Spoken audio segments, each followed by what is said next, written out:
All right. Welcome to Calontir's Spring Crown List Tournament. We are your commentators. I am the Honorable Lord Scholar Grim Bartherson.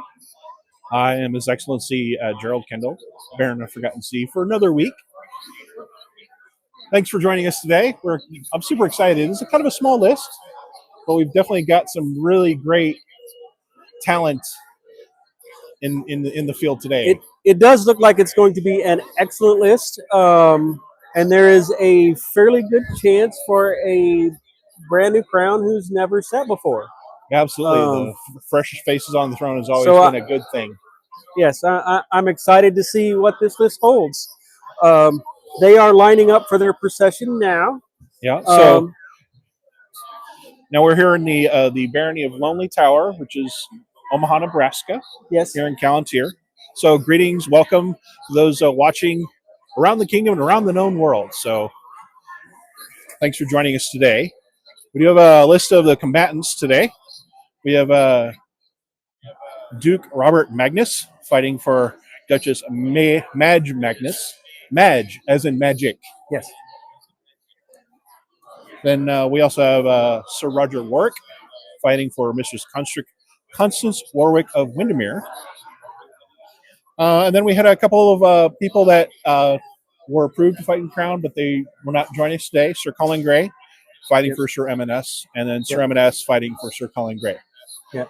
They were taken away on a personal matter, so will not be joining us today. But moving down the list, we've got Sir Emmerich Blackpool fighting for Her Ladyship Colfina Halgrim's daughter. Mm-hmm. Maestra Elena Soranzo fighting for Mistress Miranda Logan's daughter. Yes. His Excellency Pepin Lockmont fighting for Her Ladyship Rolanda Lyndhurst. Mm-hmm. His Lordship Nathaniel Lennox fighting for Her Ladyship Agnes von Heidelberg. Mm-hmm. His Lordship Ulrich Randolphson, also known as, let's see here, that is Uric. Mm-hmm. Uric Grunson as an alternate name. So fighting for Lady Alicia Neal. Mm-hmm. His Lordship Balthazar du Lumiere de Blaise, son of the Red. Yeah. Say that 3 times fast, right? Right. Fighting for Baroness Elizabeth del Bolzano. Mm-hmm. We also have His Lordship Magati Nakator fighting for Her Ladyship Inez Erotaberher. Pardon the pronunciation. And then also at the list is Lord of Vlad Carlson fighting for Lady Lilith Whitrose. Yes. So quite the stacked list. Some really great fresh faces on the crown list. It is good to see so many fresh faces on the crown list today. So that is going to be very exciting. I think we'll also see a few new heralds today. We have a new gold falcon for this crown list, right? Someone you know intimately. I think. my lady Durfina. And she has recruited some heralds, and so we might see a couple of new heralds that maybe have never heralded before. Could be interesting. She is actually recruiting heralds, trying to get people trained and more involved in the heraldry, in both voice heraldry and paper heraldry, whichever you would like. You can always chat with her about that if you're interested. She would love to sit down with you and discuss how you could help expand the heraldry community. Absolutely. There's really great opportunities to explore and participate in the SCA in many ways. And the great thing about Calontir is that there's always opportunities to explore and do new things, and always looking for new faces, which is awesome. And especially everything that we've got going on today, all the pomp and circumstance takes a lot of work from a lot of people from a lot of different areas, from the people that set up the list field today, to the marshals marshaling the field, to the fighters who fight, to honestly the consorts who inspire them, to the people who do the garb, to the banner holders. Like, it takes a lot of people to pull off this much pomp and circumstance. So we do need to talk about and thank our volunteers for everything that they've worked hard for already in this event. Absolutely. The great thing about Crown List is not only the people that have done it before, but also the fresh faces and the people that have come so close, like Sir Roger. Yes, and I think he's got as good a chance as anybody else of getting this. And you know, Emmerich is another one that's come so close. He's also among some of the favored among those on the inside. There's a lot of favorites, so this is a really cool list. Yep. Lennox also did a really good showing on the crown that Elias had won. Yes, he was in the quarters or semis, but and really comported himself really well. Be interesting to see like can he push himself further to the finals this time? Exactly, definitely. It's definitely an opportunity to be on stage, not only here on the live stream, but also, with the kingdom having a very concentrated eye on your tournament prowess and honor and your comportment and skills. This is definitely a way to make a name. Yeah. And we are doing a few new things. Obviously, us commentating is brand new. So if you like it, let everybody know. We would love to do this again if those watching will have us.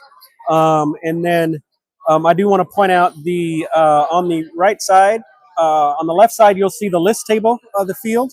And on the right side, there's an empty spot. That is going to be the consorts area. So both consorts will be setting up there as their fighters fight.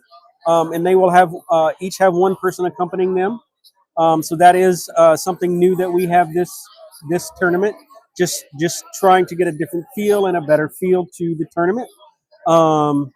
But although we do all these new stuff, the crown tournament tradition, like our tradition, goes back a long time, several decades.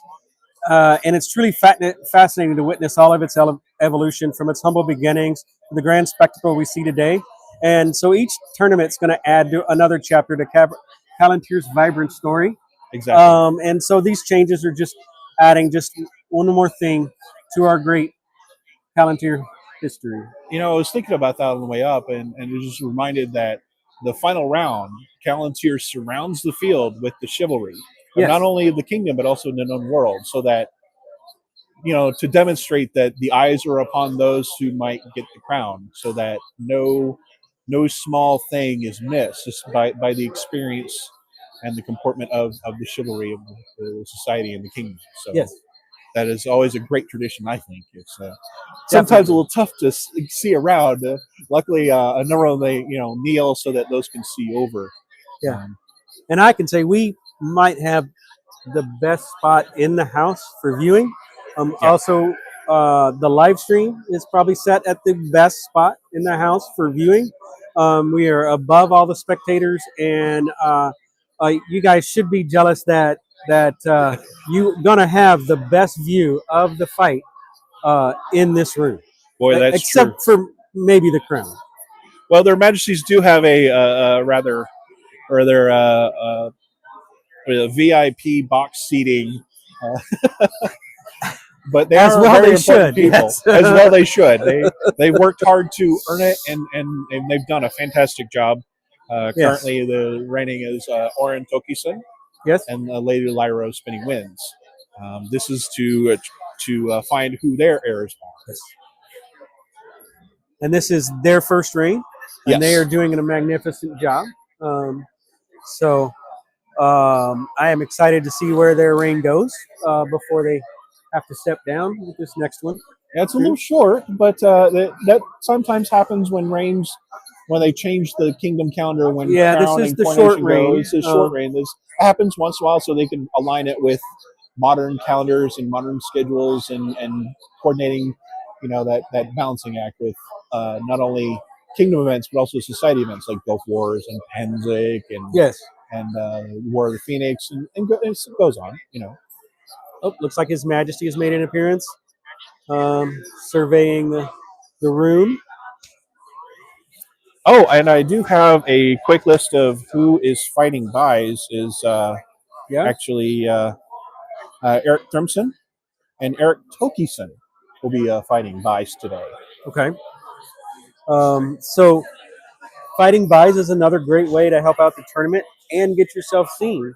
right? Especially if you don't think you're ready to step onto the field as someone who's willing to run the kingdom if you win, right?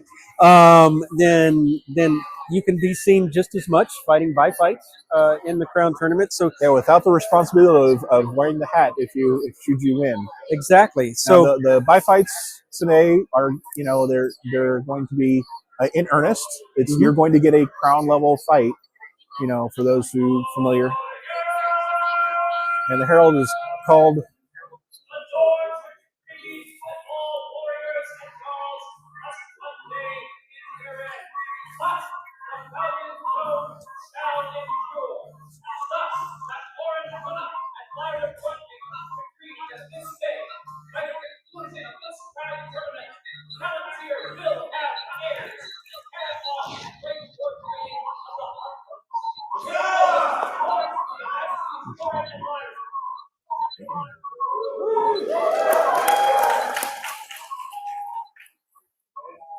There's a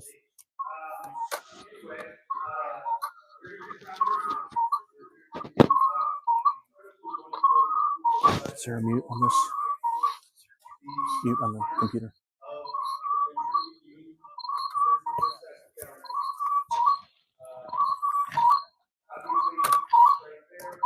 Is that noise?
So they receive a favor from their majesties and well wishing.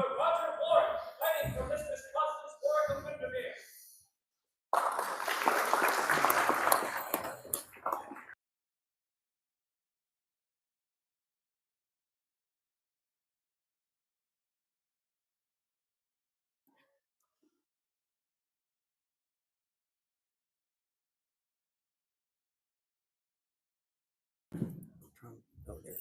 Now we're unmuted. All right. Yep. Here we go.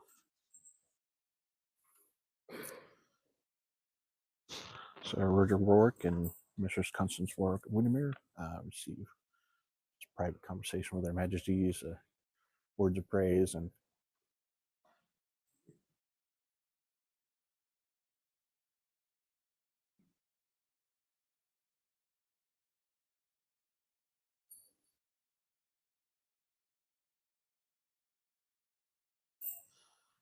I was just chatting with Sir Roger just a little bit ago. He was telling me that he's a knight in 3 different organizations. Yeah. Yeah, the Society for Creative Anarchism here, the Armored Combat League, Yeah. and also an Amp Guard. So he's a knight 3 ways. 3 ways. Yeah. Interesting. He was also showing me that he's been making banner stands. They're a bit more portable than what we've used in years past. A really neat design.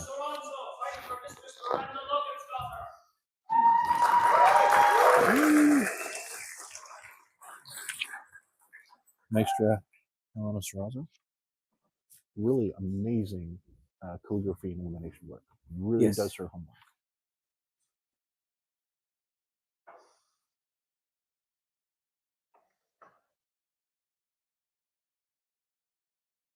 She did a knighting scroll for someone whose name escapes me. Please forgive me, but it was in a black plate, Mm-hmm.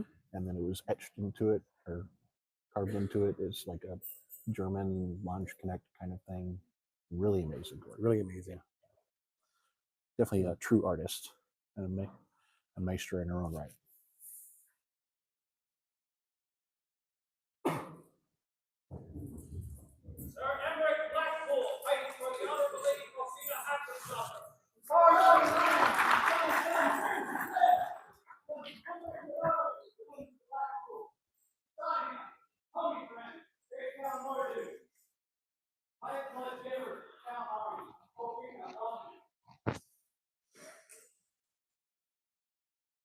Ceramic comes from the Shire of Crystal Mines, which is in the south of Calontir.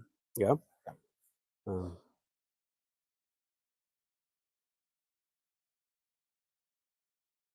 Heralded in by Colfina's father.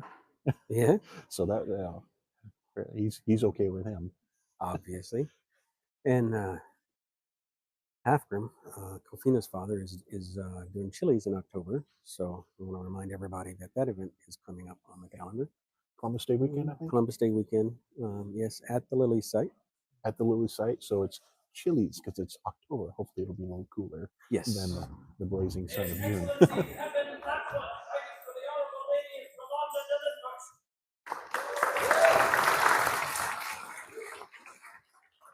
Being escorted in by Pepin's knight, Sir Hirsch, a duke in his own right. Yes. These two are from Forgotten Sea. I know them quite well. Rolanda got to be the epitome of poise and grace. Very wonderful, beautiful lady. Pepin, very chivalrous and honorable on the field. Oh, and a fun fight. Fun I'll tell fight. you, it's not someone who'll just one shot you and call you done. But he's very active in his movement, but he's kind of old school in that way, which is always an enjoyable experience. Speaking for myself, it's always been a fun fight, honorable, very skilled. He's looking forward to him having a really good day today. Yes. Definitely comports himself very well. The Honorable Lord Nathaniel Lennox, fighting for the Honorable Lady Agnes von Heidelberg.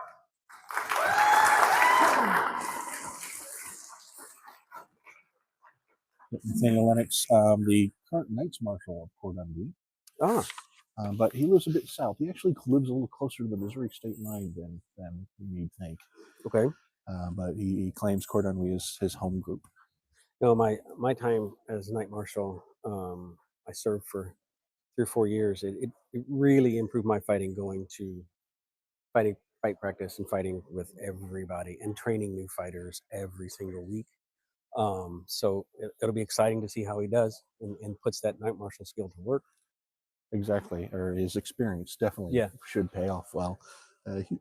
He's done well in tournaments past, so really looking forward to success with Lennox today.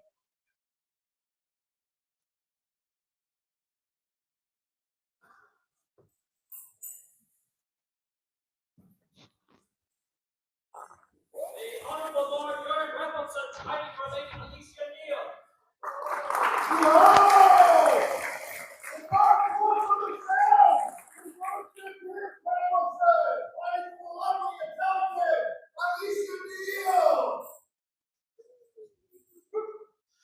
Uric out of Batavia, Mhm. being heralded in by his knight, Sir Cade Douglas.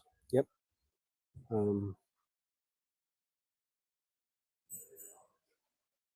Started most of his SCA fighting career in Carlsby. And he was going to school, got his teaching degree, and has been in Batavia since. Here's another fun fight. He is a fun fight, but don't get too comfortable with that, because he will shut you down if he's motivated. And I'm really excited to see how that comes out today. I'm sure he's motivated today. Definitely. Those you can tell from those who like, I'm coming to Crown just to have fun, and then there's these, I'm in it to win, and I'm excited to see how that goes. We become Balthazar du Lumiere de Blaise, son of the Red. It's just known to his friends as Lumiere. Super quick stick. Yeah. Yeah. Young, very fit, very athletic. Looking forward to very active fights from him today. Out of 3 rulers, I believe. So, I believe so.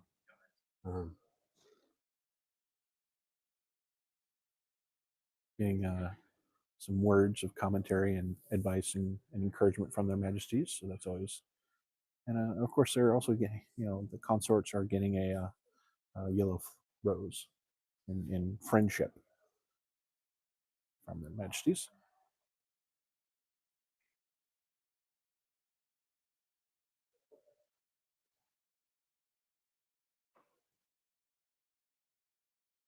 The Honorable Lord Nakator, fighting for the Honorable Lady Inez and See Nakator up from Seneschal of Lossmore. Yep.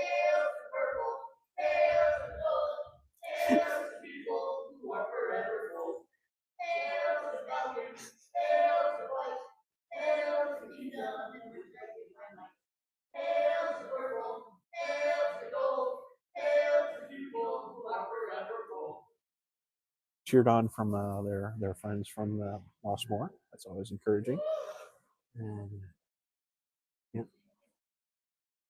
Boy, they really have turned that group around. The sad story of some of the groups that just don't grow, and then the people move away or move on from the SCA and also from everything else. And they've worked incredibly hard to get that group moving and turned growing around and excited. So it's awesome.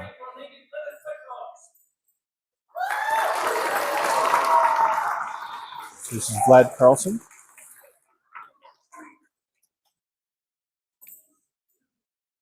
So what do we know about Vlad?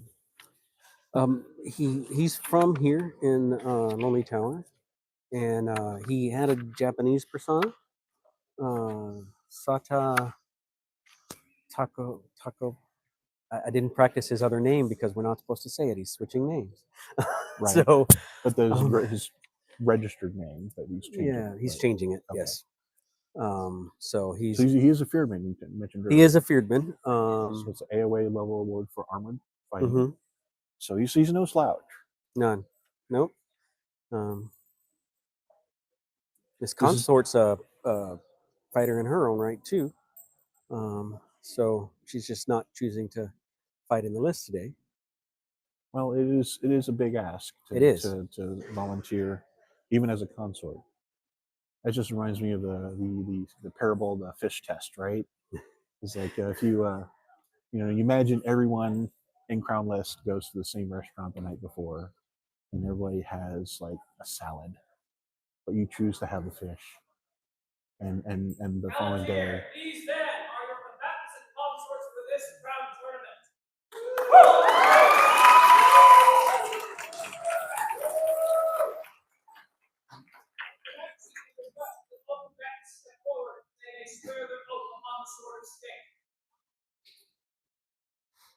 This is where the combatants swear on the sword of state to, should they win, rule honorably, but also in the tournament, fight with honor and skill today.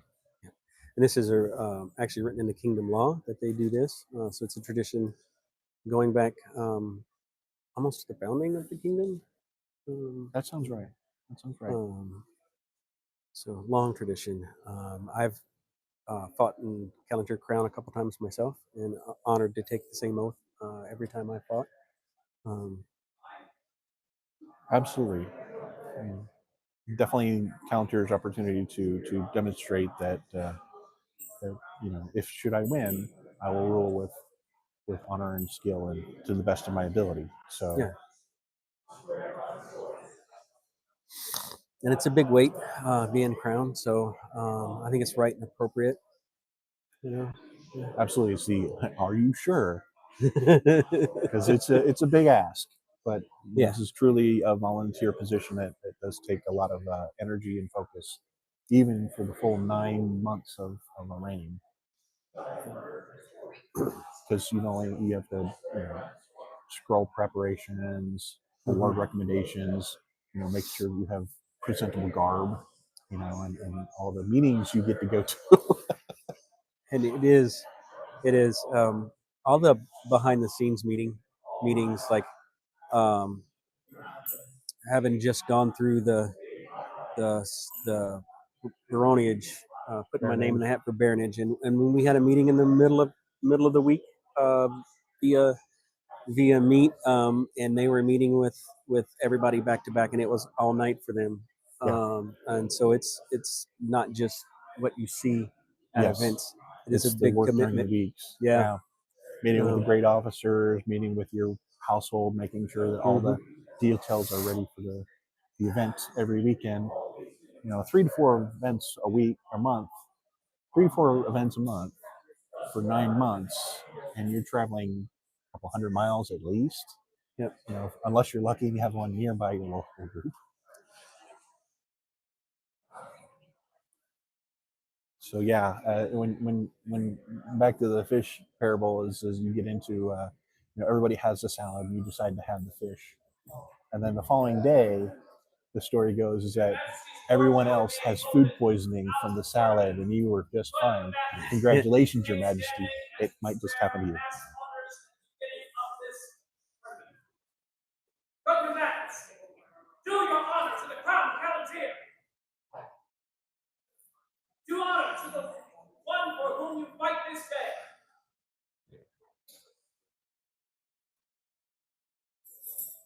Do honor to the populace here assembled!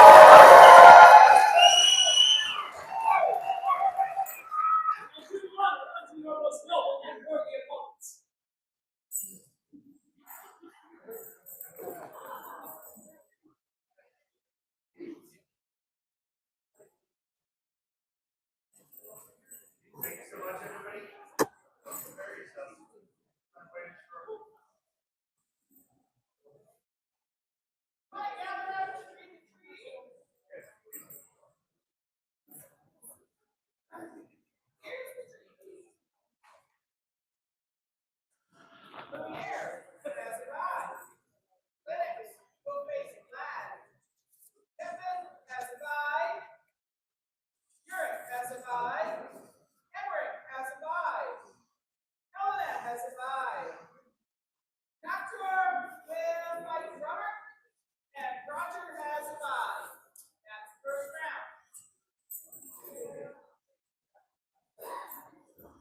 So we have mostly buys in the first round with 2 fights in earnest with Nakator and Robert and Lennox and Vlad. Yep. And then everyone else has the bye. We actually will fight these buys. They're not destructive, but you're going to get a crown list level qualities fight. As to not give all the opponents rest for a round. This is a double elimination tournament, but each round is best 2 of 3 passes. Yes.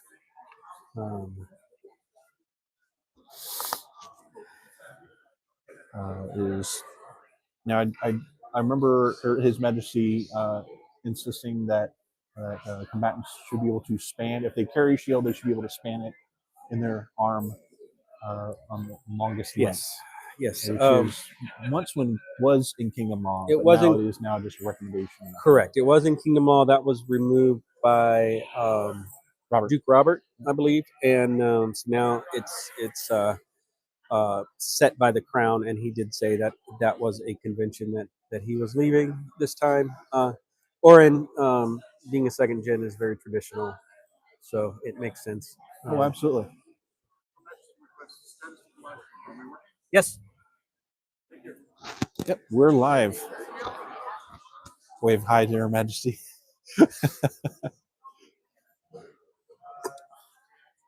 So yeah, that's 2 or 3 fights.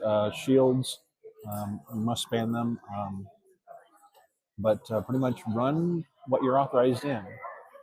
You're going to see a lot of weapon and shield, sword and shield primarily, but you're going to also see some other things such as the sword and Madu.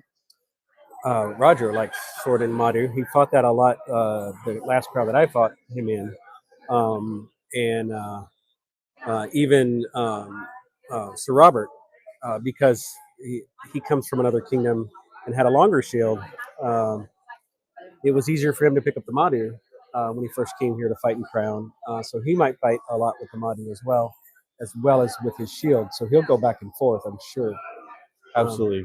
Skilled in a number of weapon systems, but weapon in Madhu is definitely part of his repertoire, as they say. And So, last crown, I did see some combatants agree to both go great weapon before ahead of time, Yeah. a couple of rounds. That would be interesting this tournament. I think there are some definite excellent great weapon people.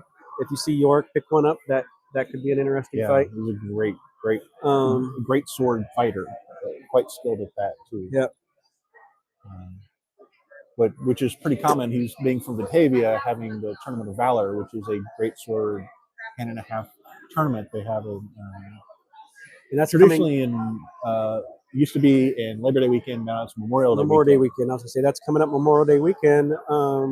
A great new site, same site as last year. Beautiful site. In El Dorado, Kansas, Um, State Park. Heard a lot of really good feedback from that event. Looks the weather should be lovely.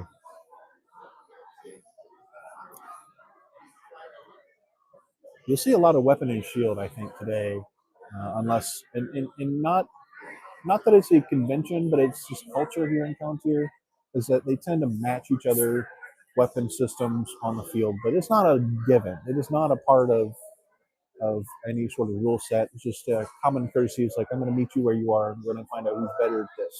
yes. You know, all the other things being even, including like the weapon systems, right?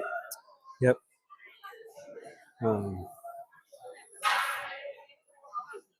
What's really interesting is Nagator. He's recently is the Steel Huskarl. This Yes. is the GOA Grant of Arms level of for rapier and cut and thrust here in Calontir.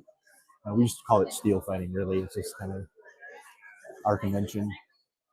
Really interesting. He's very active, mobile kind of fighting, but he's taking a crack at armored fighting this week. And he's fought before. He's no just authorized fighter. He definitely knows some things, and interesting to see if there's any skills that translate over from the steel field, right? Yes. Yeah. So there are definitely skills that translate. Um, uh, Definitely watch his thrust. The point work, yeah, The point work, and then his footwork. absolutely. And he's also a black belt martial artist in his own right, mundanely. So his footwork should be very interesting. Yeah, he was previously registered as Leon Oliver, but he has changed it to Makti Nakator. He's a New Kingdom Egypt, not the Old Kingdom, the New Kingdom. You're talking Greek to me. I'll be honest with you. I didn't know there was two different Egypts. Yeah. Um, Well, Egypt had a long run there. and he is a great reminder that we are not just European history Exactly. here in this society, that we span the globe. And so it is good to see um, um, fighters of earlier time periods and different places. Absolutely.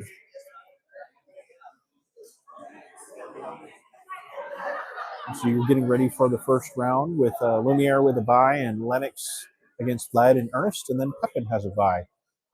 As we see the Kingdom Earl Marshal and our Kingdom Rattan Marshal, Allison, having conversations ready for the first round to begin. Well, the floor is covered in a kind of a foam tile on top of concrete. What do you think is like 25 or 30 foot by 30 foot? You make me count.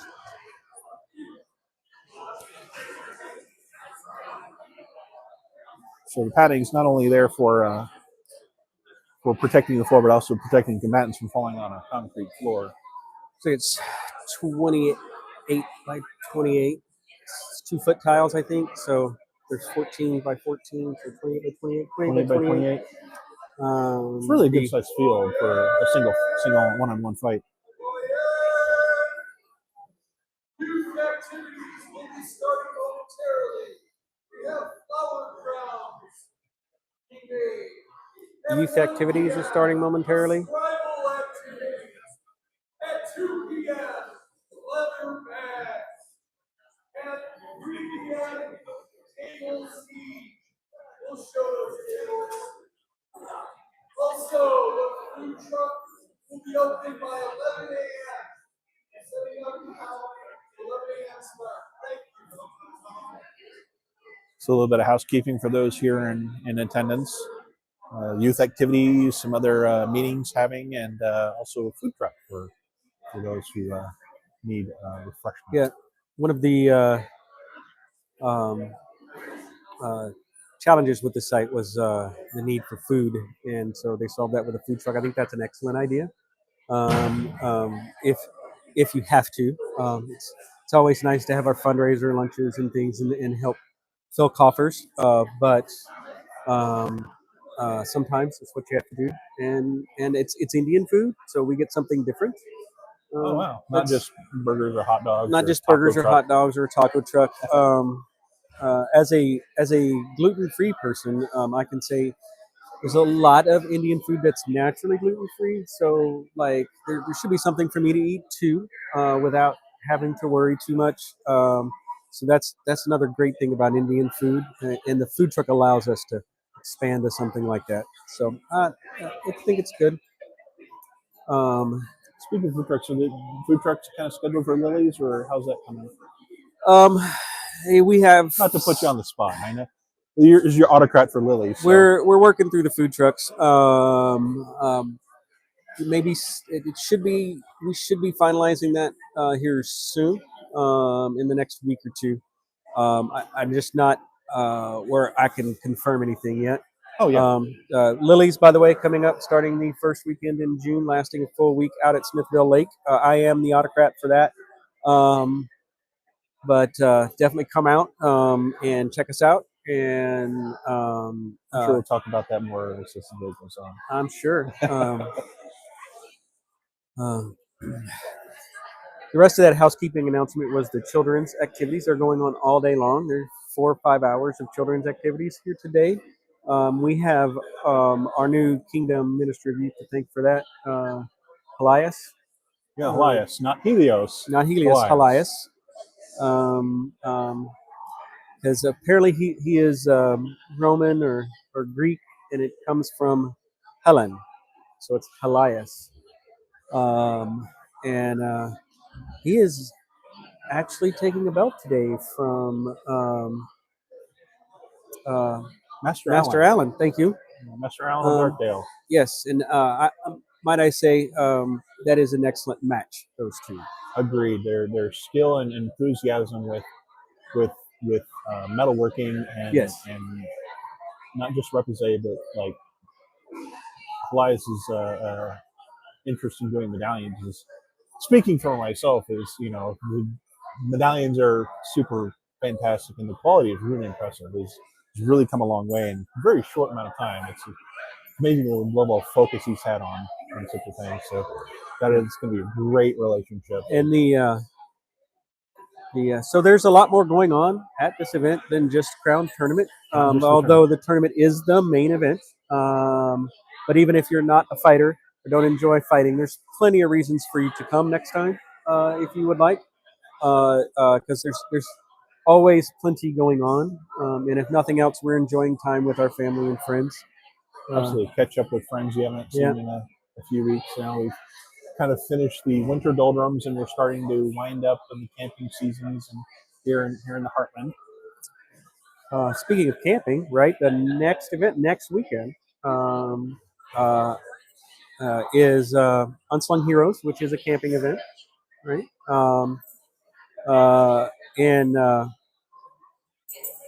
let me think where that is. Oh, all right. It's in the Barony Forgotten Sea. It's in the Barony Forgotten Sea. north side of town in Excelsior Springs. Excelsior Springs. That's what I was trying to think of. Excelsior Springs. And it is it's a wonderful event. While there is archery there, and that's usually the focus, we're also having the baronial heavy tournament there, and We'll have armor fighting. We'll have steel fighting, including the armored and steel, and the archery baronial championships. So those who are interested can represent Barony, and also the neat thing about being a champion of a group is that sometimes events will have like champions tournaments, and you need to be a champion to participate, like a champion of a of a group. Be not just the King's champion, but also champion of Batavia, Forgotten Sea, Three Rivers, so on and so forth.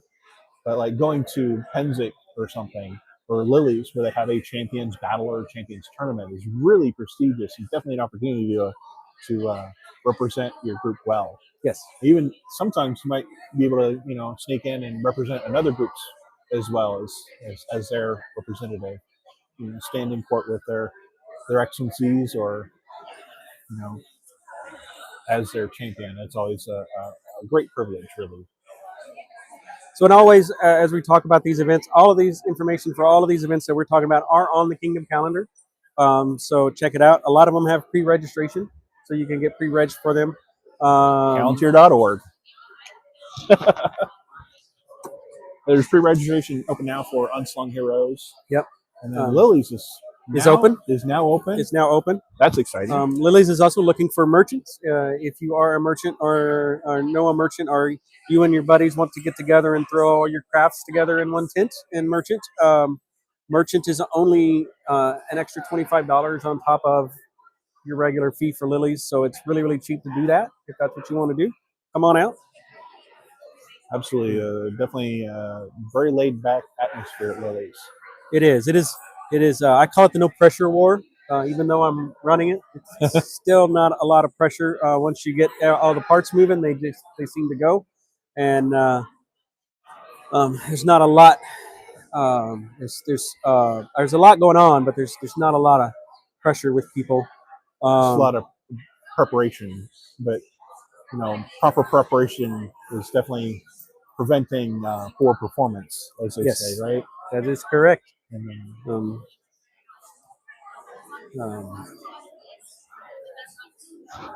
as the combatants prepare for their first round here, we've got Lumiere and Abai first up.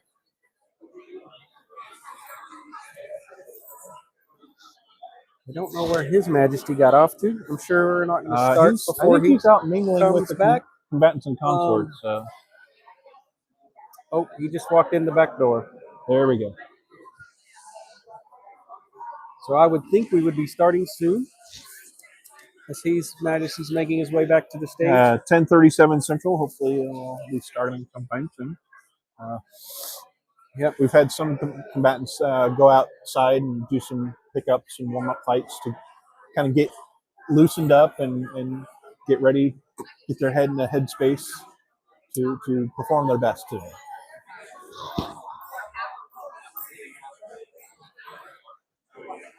You see there on the far right talking Master Jurgen, the Kingdom Earl Marshal. But the interesting thing is that he's now delegated the different disciplines to a marshal, and so he's the one chief in that.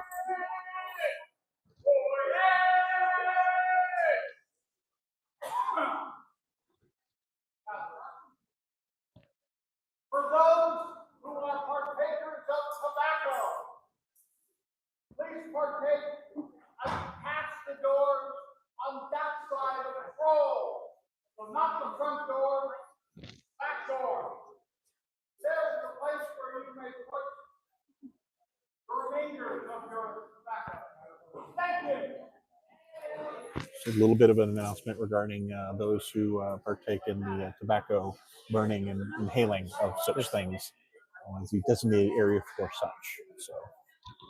So we've got, like I was saying, the Jurgen von Biederstall, Kingdom Earl Marshal, but he's the head marshal, but he's delegated the rattan. It's not coming through very well.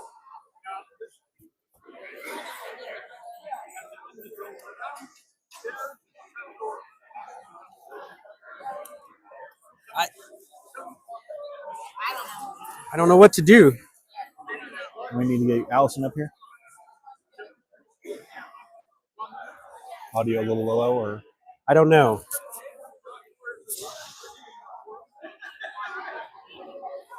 Brigella, can you go tell Allison? She might know what needs to be fixed. Allison's on the corner of the field. Thanks. We're getting instruction that the live feed isn't coming through very well. We will check on that. We're getting Allison, who sets this all up, to check on that for us and see if we can figure it out. It may just be a bandwidth issue, though, and there might Here not locally, be much we can do about it. They were having some internet problems this morning before they got us up and running, so there may not be much we can do about it. But we are checking on that. So, yep, we've got. Yep.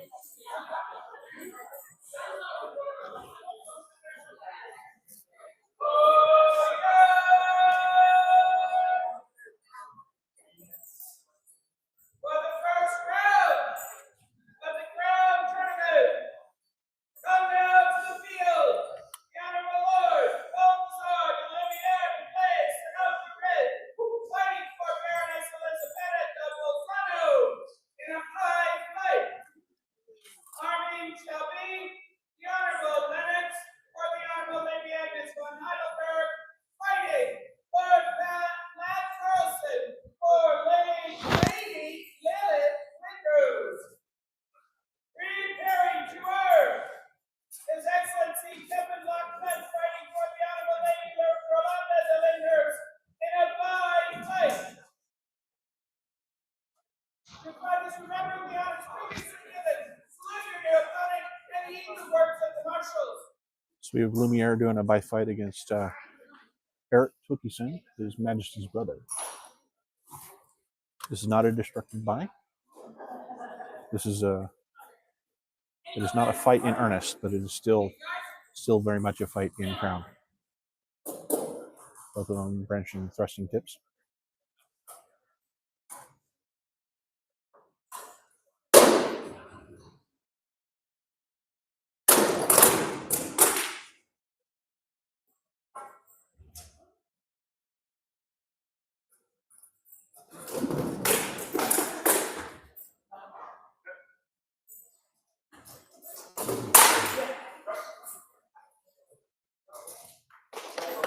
Double kill on that.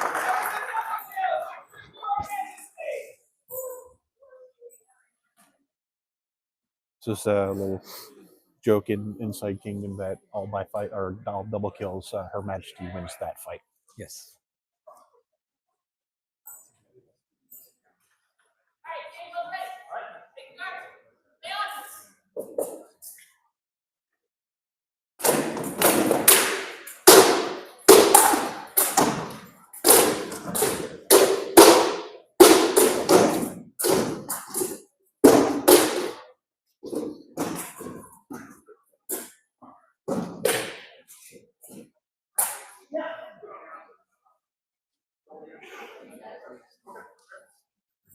Sherrick winning that pass there.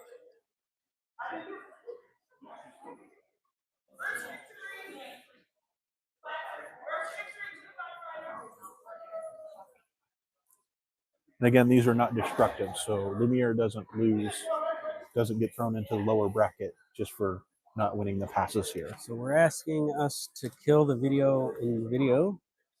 They think it's too much. So we're going to see what we can do about that and just give you the tournament. Absolutely, you don't need to see our lovely faces.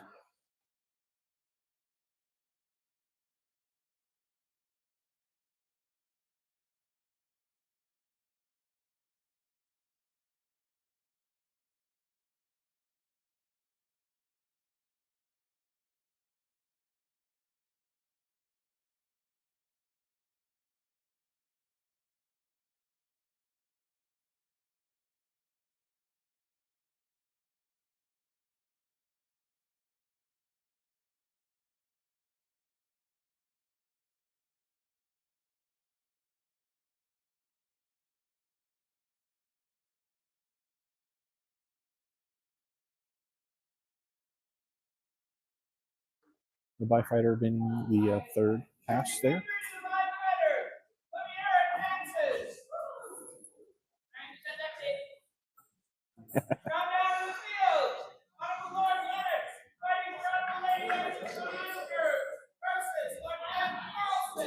That's not what I want to do. Oops.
Possible 3.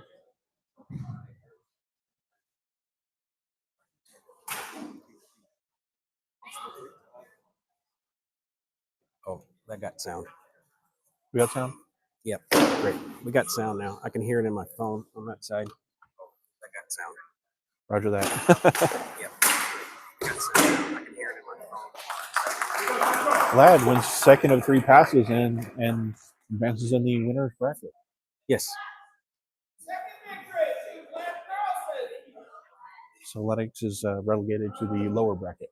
That is the hard way to win, but you could still win that way. He's still in it. This He's is a still double in it. elimination tournament.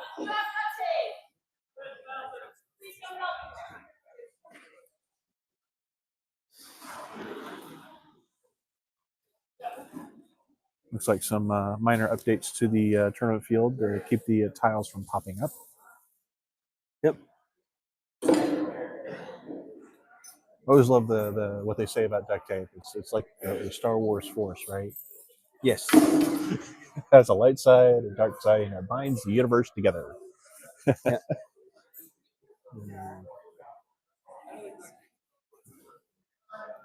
And You're putting tape on the seams to keep the tiles from coming apart. never seen a tournament that did that didn't need duct tape. So hopefully it's just with the field and not with equipment. Well, time will tell. You know, sometimes your pressing tip will just pop right off. That's the thing. Although Yes. weapons and armor and equipment is inspected before the tournament even began. Make sure it's in good repair and ready to go.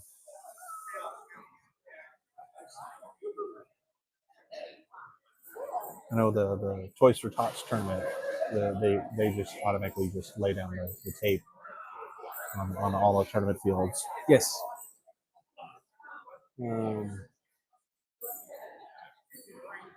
We will be back at this shortly. But just a reminder while we're waiting here. So the winners of this tournament will be the next crown. They will be coronated when? They'll be crowned. They'll be coronated. They'll be bestowed with the Prince and Princess coronets today on the spot. And then we've got the coronation July 12th, which is after Lily's, after Battlemore, but before Penzic. So they'll be the Calontir Royals should they choose to attend Penzic, which is pretty common. And that's a really cool place to be, royal, at somebody else's event. Yes. You get all the perks of the job. And Penzic is an awesome event to be crowned at. Absolutely. And speaking of Penzik is that he's going through my research last night is that Penzik, Pepin, one of entrants today, got the Sword of Calontir, August 22 at Penzik for exceptional prowess at Penzik by Hirsch and Magda. So that was really neat to be able to do that. We've switched to audio only. Wonderful. Okay. We have already done that. Okay. Fantastic. I can't. He probably does. I would take a bottle of water if somebody has some. I'll find you a bottle of water. No, I'm good. Thank you, though. Yeah, Pepin got the Sword of Calontir, which is a not a very often given award. He got it in August, Penzik by Hirsch and Magda for exceptional prowess. So it was Penzik still a very popular event, of course. Yes. As we wait for the marshalette to prepare the field for more action. So we have Pepin in a bye fight.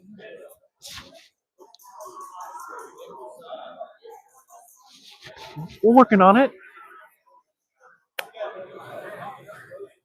We are color commentary, but not play-by-play, as we're being heckled by His Grace. But we've got Pepin in a bye. We've got Yurik in a bye. We have Sir Emmerich in a bye coming up. Helena also has a bye. And then the other fight in earnest in this first round is Nagator and Sir Robert. And then finally, Sir Roger in a bye fight.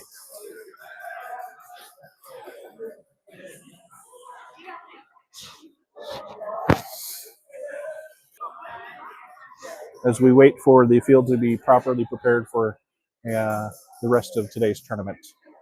We're taping down the field to keep the seams from popping up. There was a couple of instances in the first few passes with the footwork being so agile and powerful, right?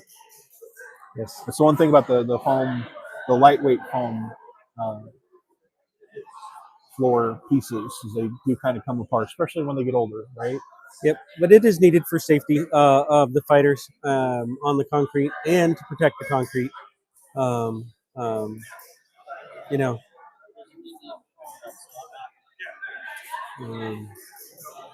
You know, and speaking of the concrete, is that one thing that the Kingdom Arm Marshal has decided that, and has brought to the marshal's attention, is that you're not required to fall down after being hit.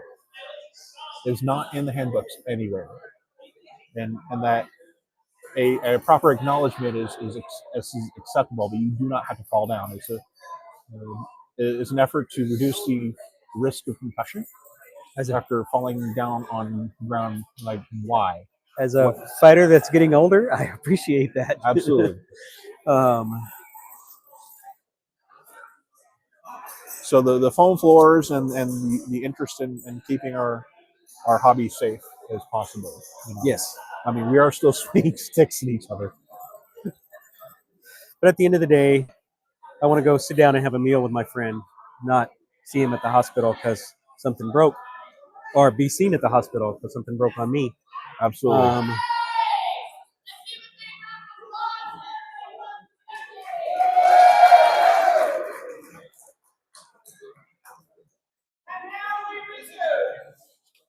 All right, moving on.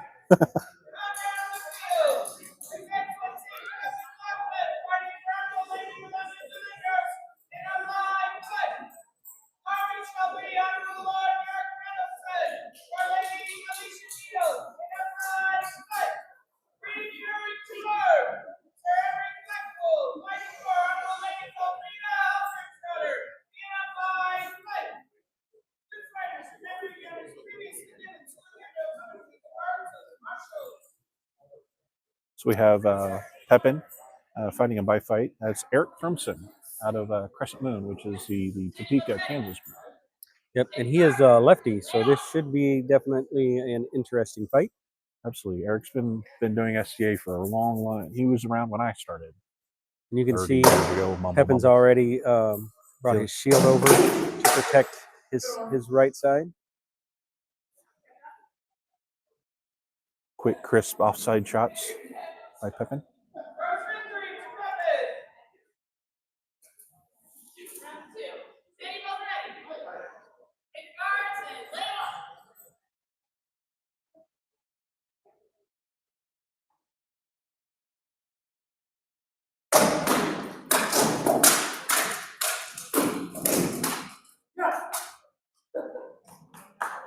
By fighter winning that pass there with a left-handed flat snap there.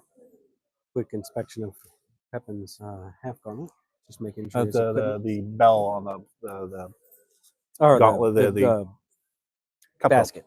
hilt. The cup Basket. hilt Yeah, the cup hilt. seems to be coming undone at the bottom there. You know, if you look at Pepin's heraldry, you see there at the down on his shield, that is his personal heraldry, and you see that there's a white bell at the bottom there. Yes. That's his mundane last name, Bell. So that's actually a cant. So that's always fun. Thank you.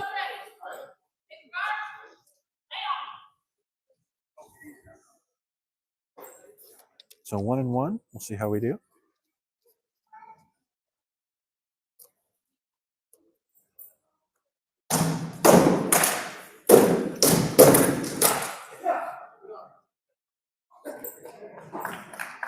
By fighter winning the pass there, but Pepin continuing to advance in the tournament.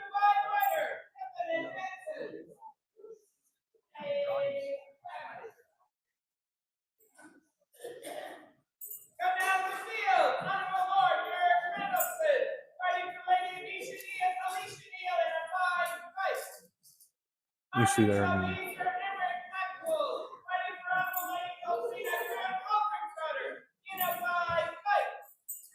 you see the concerts in the upper right corner there.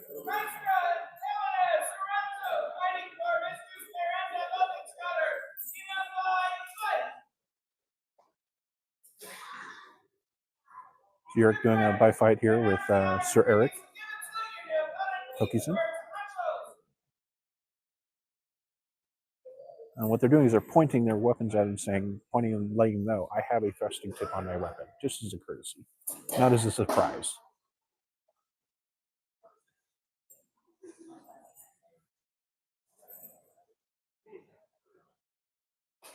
Both fighters taking their time to get their strategies together.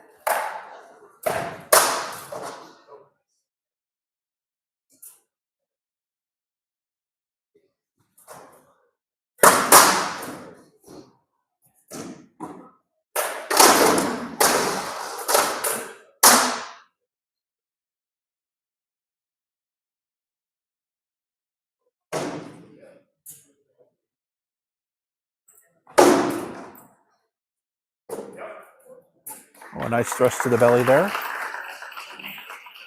Beautiful strategy. Eric being a crossover fighter himself, not only armored fighting but also steel fighting. That point work really seems to pay off there. Yes.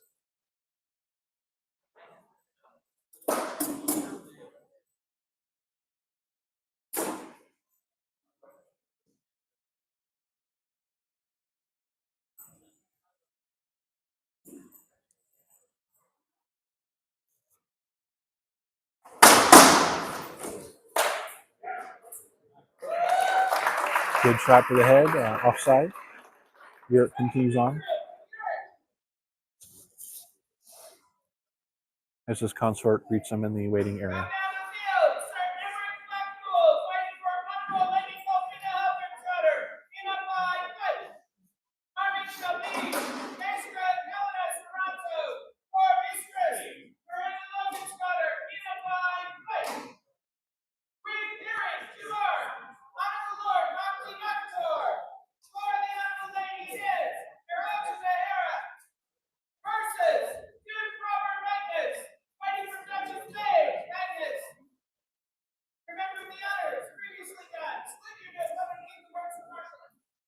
You see Sir Emmerich Black Bull in a by fight. He's fighting Sword and Madu. Which is a thrusting tip on top and bottom, and a hand covering in the between the two. Not really in the middle though. That was a recent change in the Calontir dimensions of armoring. We got a double shot there, double kill. both throwing the same offside rep. Onside rep. Yeah, thinking. His Majesty giving Her Majesty a little Relishing in the in the victory win. for Her Majesty. Yes.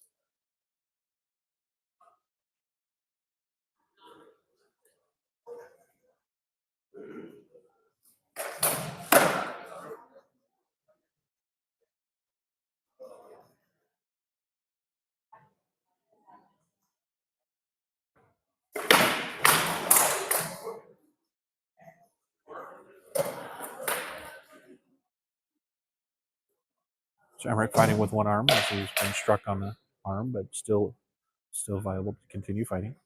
Holding onto that cup hilt so that his hand is covered and continue the fight.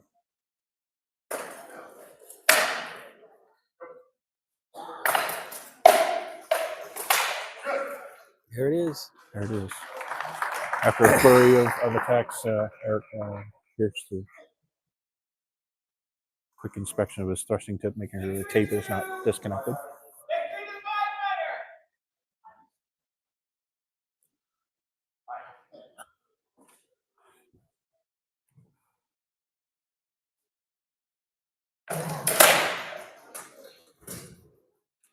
Emmerich with a rather stout wrap to the head. So 1-1.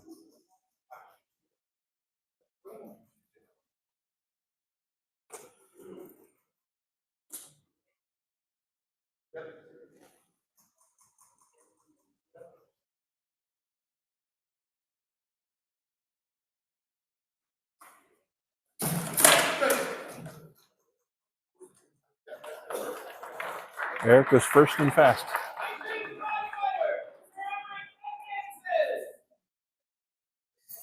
Yep.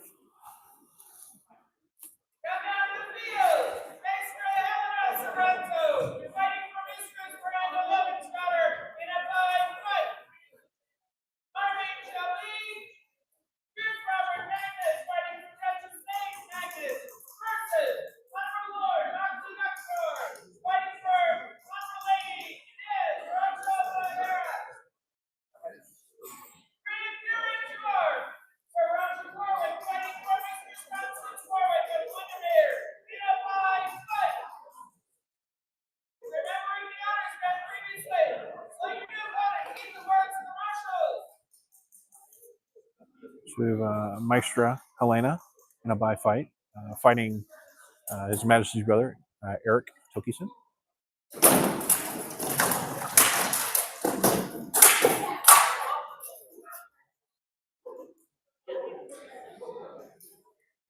Apologizing for that extra shot there after she called good because it was already wound up and firing when he could react. Yep.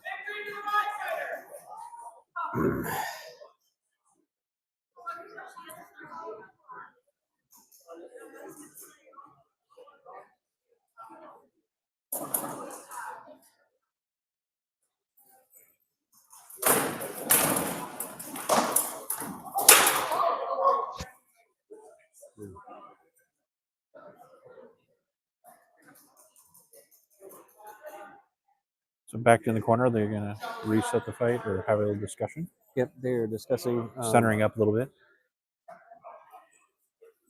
So Eric said the shot was flat, which if you look at the markings on the swords, they denote where the blade is, and so he said his shot was struck on the flat and not on the blade side, and asked her not to call that,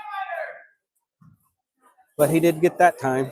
And a hug afterwards, so no hard feelings. Helena advances as this is just a bye fight, so she's good and warmed up now, I think. Yeah, she's from Wyvern Cliff, where Grace Donegal is, Scrubber Aiden O'Shea, Sir Duncan McCokel. Who else is on there? A really good group about teaching and training down there.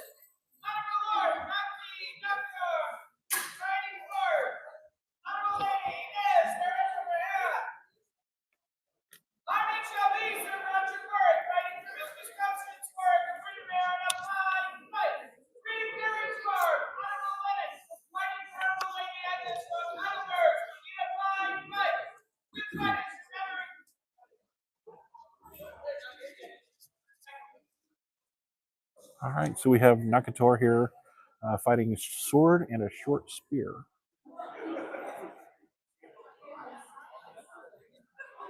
So is Robert coming out with Madhu?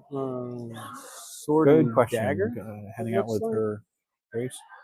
Sword and a short dagger, stabbing dagger. Looks like. Don't know if it's long enough for slashing or not. Looks like, Looks like it is a stabbing dagger. But he's just sharing with his opponent what he can and cannot do with that weapon. It should be definitely interesting, both of them doing two-stick. With that, Nakator taking the advantage of reach there. Yep. But Robert, don't let that gray hair fool you. He's no slouch. He's sat out this past reign as former king, and now he's in it to win it again. Footwork is important in two-stick, so watch them as they maneuver around each other. The one that is the faster to move around is usually going to get the shot. We'll see. Well, it's also who gets the line that they want. Inside or outside. Yes. Oh, Nakator with a thrust inside. That was a brilliant move there. The consort celebrating in the consort designated area, as you see in the upper right corner of your screen there.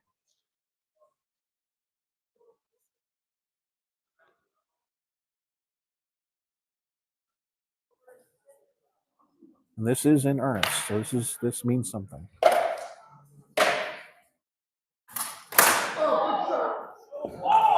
Oh yes. So Nakator, 2 wins and advancing in the upper bracket. Advances in the upper bracket. Robert gets relegated to the lower bracket. Not really a loser's bracket here today, Not.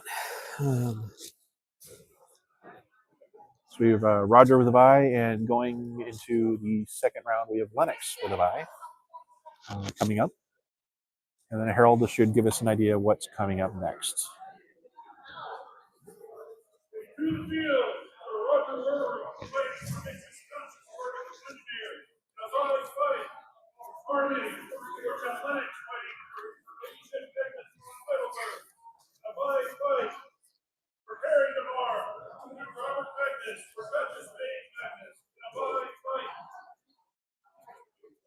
Okay, so we got Robert in a bye fight after Lennox.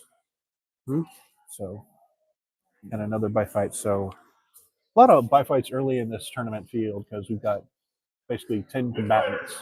And so it's not really divisible by 8.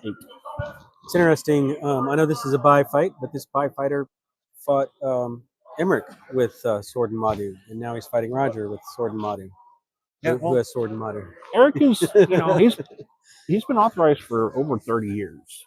He definitely knows his stuff. He's seen a lot. But so is Roger.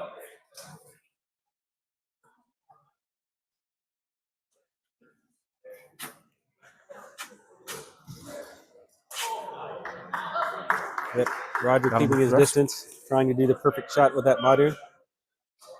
Looks a little wound up, but that hopping movement and definitely indicates his energy is up as he's pacing the field, burning off that nervous energy in that first fight of the day.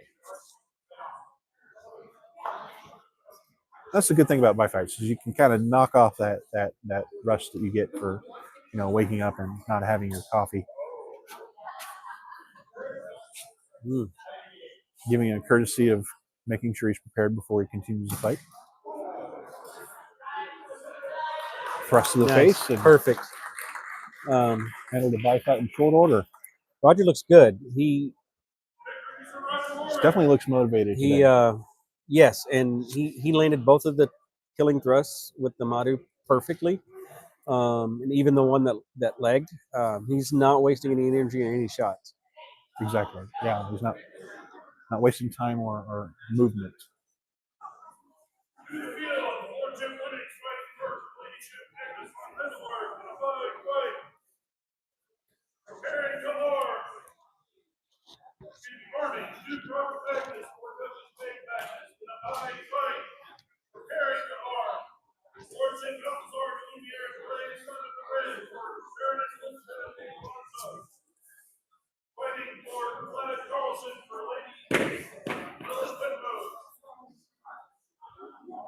So we've got Lennox in a bye fight, Robert in a bye fight, and then in earnest, Lumiere and Vlad. So that'd be interesting. Fighters, remember your honors previously given. Please salute you to a comment. Please report to the work.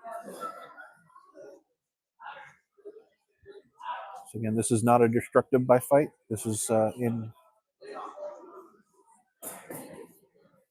Mr. Eric Tokusen.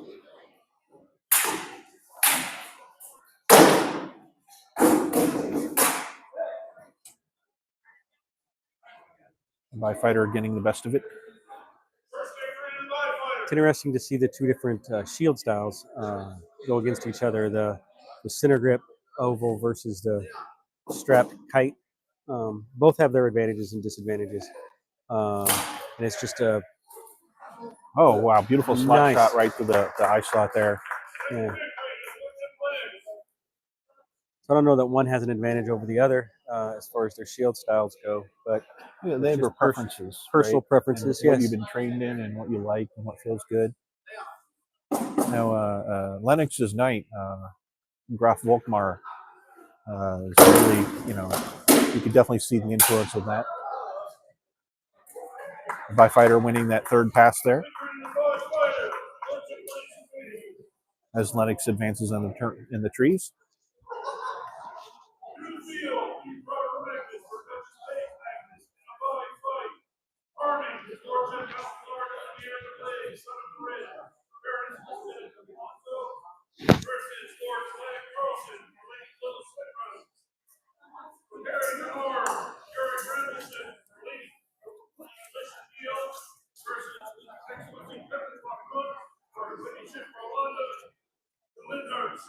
All right. So you have Robert with a bye, Lumiere against Vlad, and Yurik and Pepin coming up. So you see Eric is the bye fighter has gone to a smaller Targe size shield. Against Sir Robert's smaller dagger on that side. So in the bye fights, this is where you can kind of loosen up and try something different. Because win, lose, or draw, he continues to advance, right? Yes, definitely. Both fighters measuring each other up, getting the strategy down before they advance. We see Robert has the Black Star Rancher on his helmet. He joined the Calontir army at Gulf Wars, where Calontir fought on the side of Anstiora this year. Yes.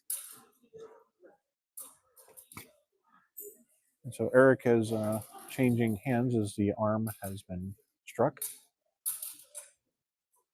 Since he's wearing full gauntlets, he doesn't need to have another cover for his offhand. So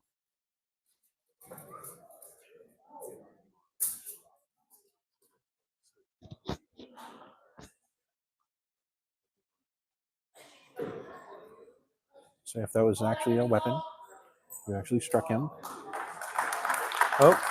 Robert surrenders his short weapon to continue on a more even fight, but still keeping his dominant hand. That was a smart move there. Not giving him everything.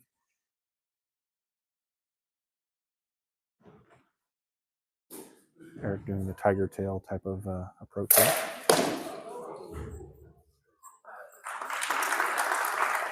Robert with a quick strike to the leg and the torso. And we reset for another pass.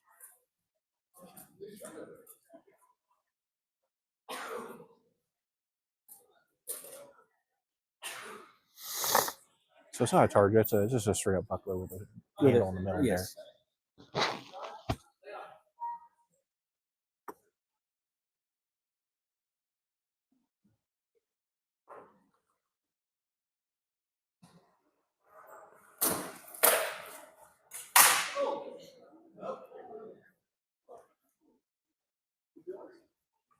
Eric believes that it didn't struck clean, it glanced down, so.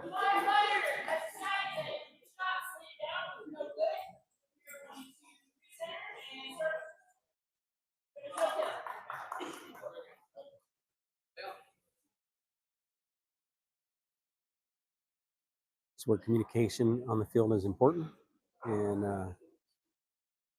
honor. Both your honor as the one delivering the blow and the one receiving the blow. Exactly. Yeah,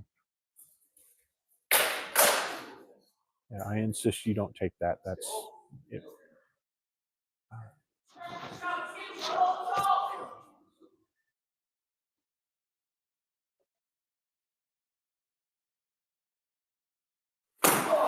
Oh, right to the belly.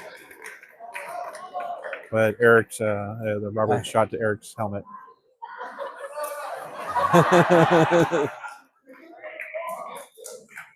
Little humor on the field there. Her Majesty's quietly celebrating on the throne. The double kill. So point to Her Majesty.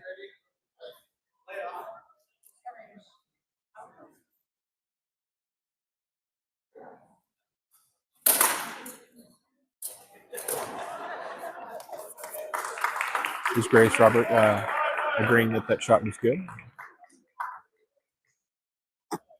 We got Lumiere and Vlad coming up in earnest. That was a beautiful death. I have to say, Lumiere and Vlad. Yes, Lumiere and Vlad, and then Yurik and Pepin, also in earnest. Just kidding. That do-over, as Marshall calls. Eric later recognizing that Robert had struck him too. So, not moving on.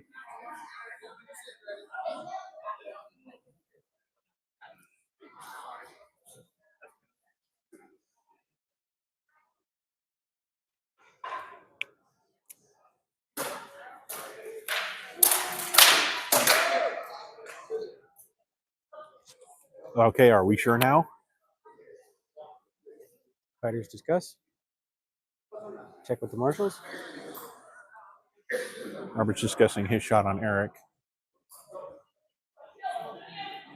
It's another double kill. Another double kill. There we go.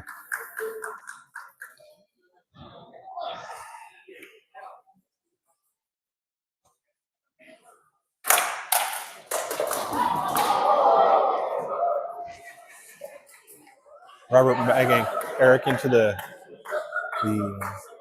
barrier there. He seems okay, but a little winded. As they have a quiet discussion there. Yeah. Do we actually have a winner now? Robert won. All right. Robert winning in the by fight, still advancing.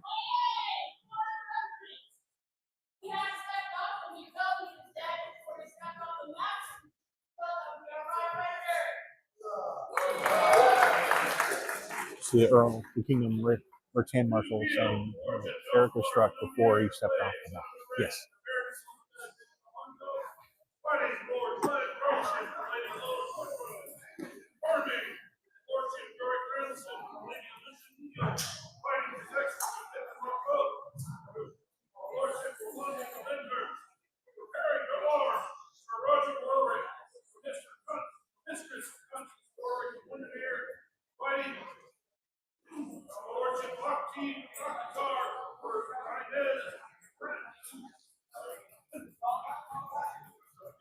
So we have Lumiere and Vlad in earnest, Yurik and Pepin in earnest, and then Rodra and Nakator in earnest and coming up.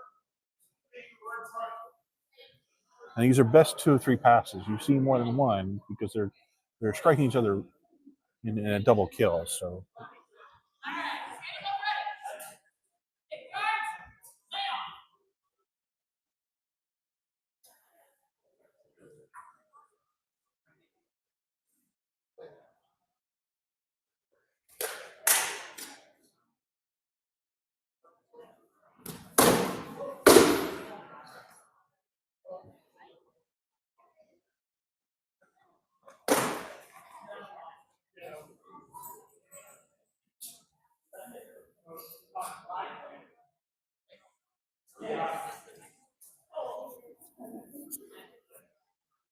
All right. Victory Lumiere in the first of 3 possible passes.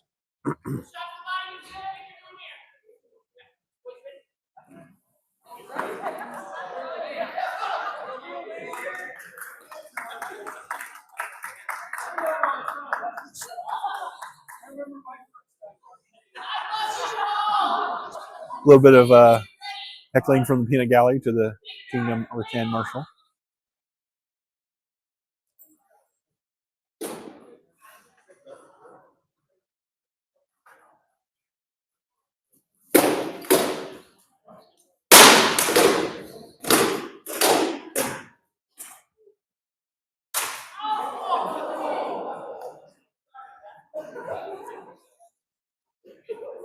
She's taking the second of those thrusts, and they dropped his shield. Lumiere, you see, he struck the helmet, but he pulled that shot. But Yes. you definitely see that he took the power out of it. He could have really hit him a lot harder. And he immediately apologized. So that's good. Good to see the chivalry on the field. So Lumiere advances in the upper bracket. Vlad gets kicked down to the lower bracket. So this is a double elimination, but a lot of these have fought a bye, so they did not get eliminated Right. that first round, or they did not Exactly. get defeated the first round. This should be really good with two Hoos girls with Yurik and Pepin out on the field, both fighting center grips. Both seasoned warriors themselves. Great melee fighters, both of them. Both of them. Both do spear quite well too, which is really nice.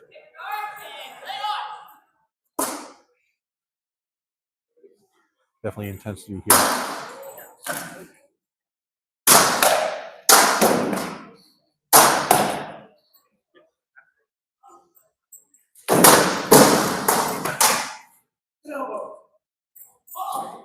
Pepin calling a good arm shot on the elbow there.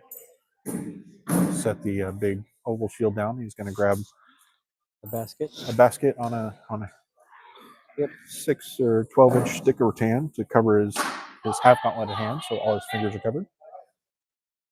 So still mini armor standards, but not carrying a giant plate. Yurik not giving a point away because he's well struck shot to the body. And Yurik wins the first fight. Where the first pass is Yurik.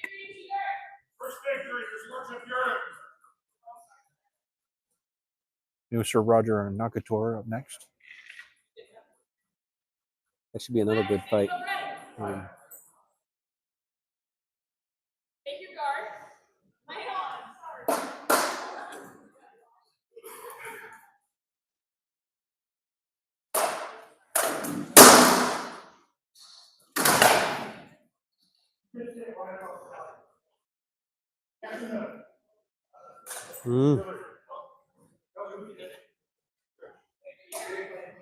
So Pepin calling his shot no good, but in taking a moment to decide that the body shot was good.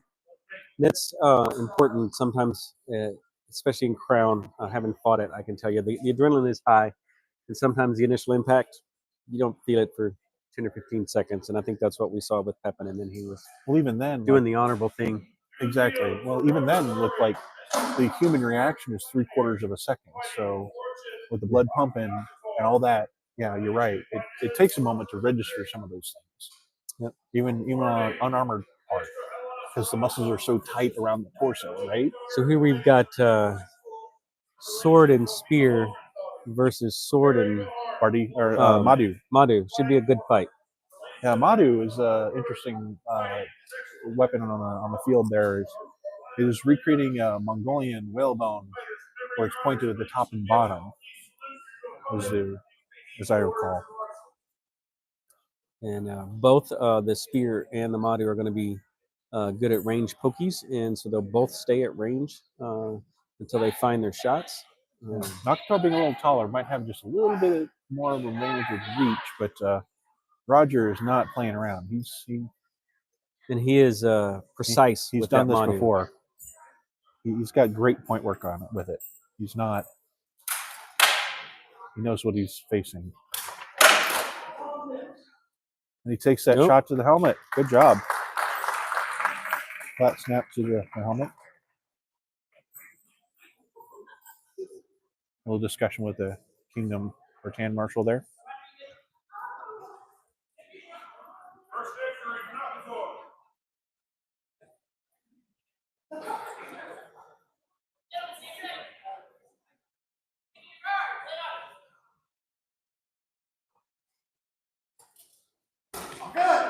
Ooh, A quick strike to the bar grill there. and that's the precision. And this is the bottom of the bar grill. A really tough spot to hit quickly and as gently as possible. But Roger's truly a skilled warrior in that.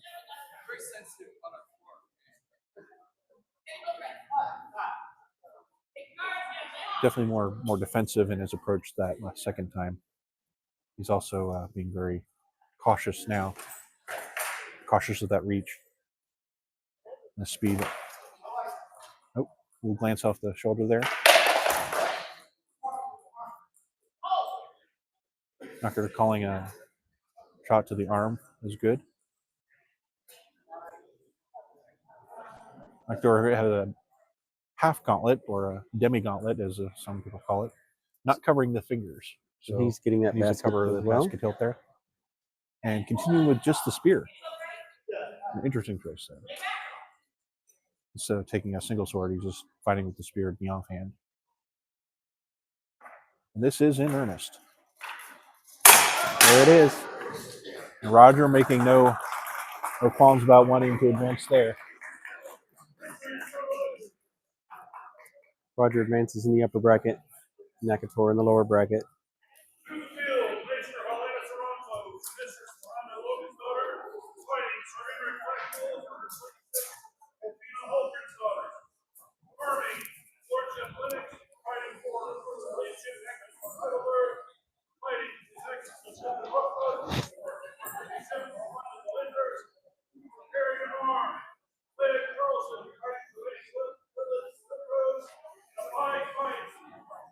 All right, so we've got Helena and Emmerich on the field now.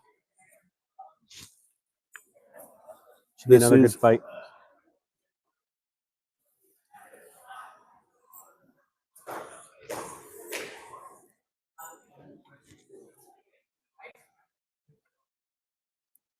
You see Helena's got that kind of cutout in the upper right corner of her shield. That is a very lunge connect kind of thing. She's legged above the knee, but below the hip.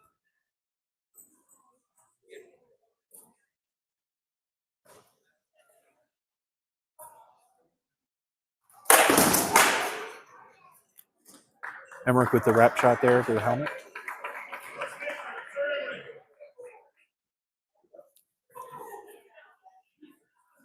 That second shot didn't have the power as the first one. She visibly, verbally acknowledged that the first shot was good. And he was already throwing the second shot, but he took a lot of energy out of it before it landed, so that was appreciated.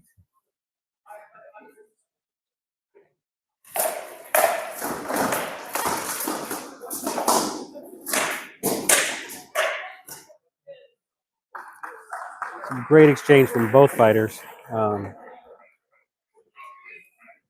Helena really trying to push and press, and Emmerich just throwing those wraps until one of them landed clean. Yes.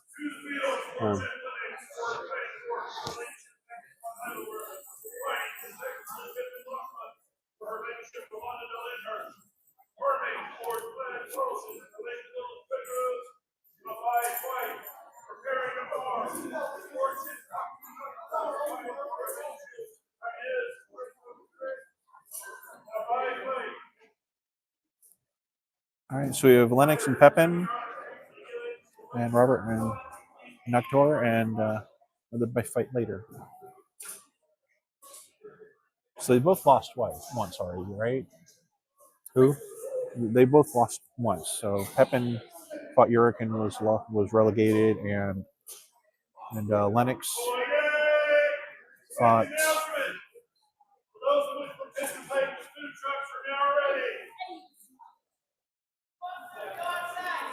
Lennox fought Vlad and lost. So yeah. Nope. Oopsie. Just hit the X. Yeah, sorry. Come on. There we go. I don't know that really hurt us, but Sorry. So this is in earnest. This is winner stays in the lower bracket.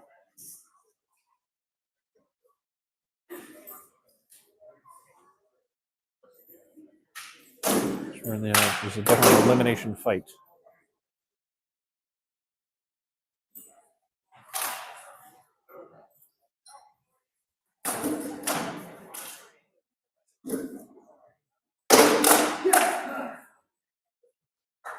Lennox, while lagged, was able to reach Pepin and get him in the grill.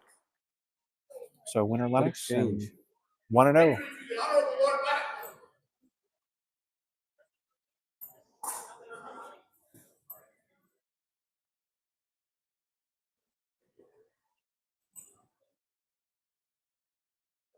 A little feedback from the King Number 10 Marshal.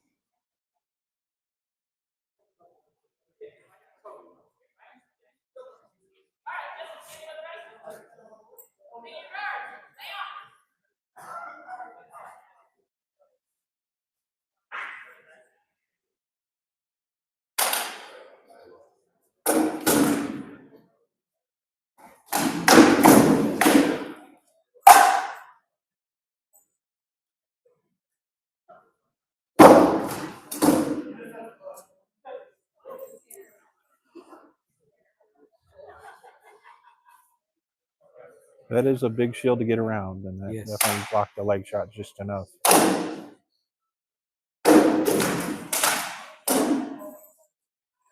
Both really looking for a small slot shot in the helmet. Pepin being very active and movable, which is really a common habit that he's got to keep his feet moving. Pepin wins the second pass, so 1-1.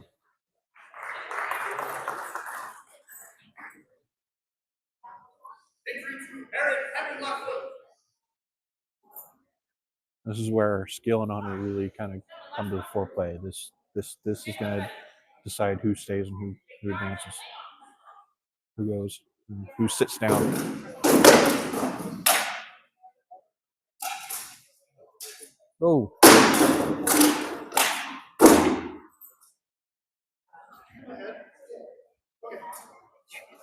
Pepin slowly acknowledging the shot to the helmet.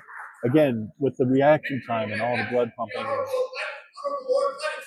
The Honorable Lady Agnes von Heidel. So Lennox wins and advances. Now to the field, Lord Vlad Carlson fighting for Lady Lilith Whitworth in a fine fight. Pardon will be the Honorable Lord Clarky Nakator for the Honorable Lady Inez Erota Belmet. I wish I could say your last name. I'm so sorry. Erota Ere. Also in a fine fight. So Vlad fighting in a bite fight, and Nakator fighting in a bite fight. For Duchess Paige Magnus. Fighting Maestra Helena Saronzo for Mistress Miranda Logencroft.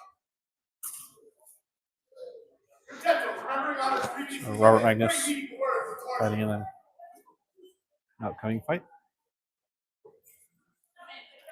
This is another bye fight, so win, lose, or draw, Vlad advances. yes.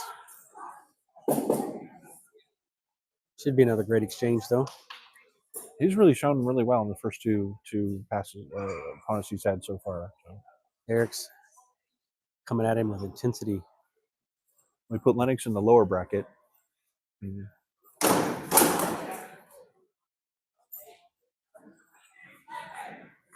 First victory is the bye fighter.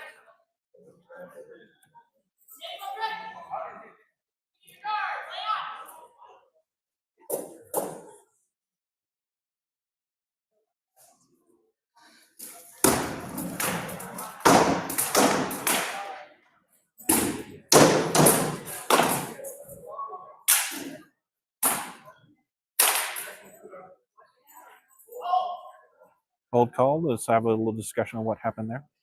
A lot of wraps thrown. Was an arm.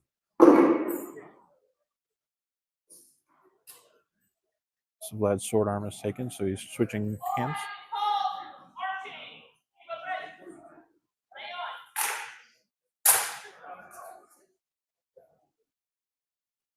Wrap just deep enough to get around that single-handed sword defense. Second victory to the bye fighter.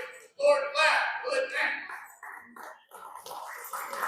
Eric definitely did not give him a chance to rest. Gave No. him a full-on good fight, The Honorable Lord as he should. the Honorable Lady Inez Erota Behera in a fine fight. Army shall be to Robert Magnus for Duchess Paige Magnus. Fighting Maestra Helena Ferranto for Mistress Miranda Logencroft. you are will be the Honorable Lord Lennox for the Honorable Lady Agnes von Heidelberg versus Lord Clive Carlson for Lady Lilith Wingrove. Good gentle, remembering honors previously done. So we have Nakator in a bye fight. And Robert and Helena up next. And Vlad and Lennox rematch from earlier.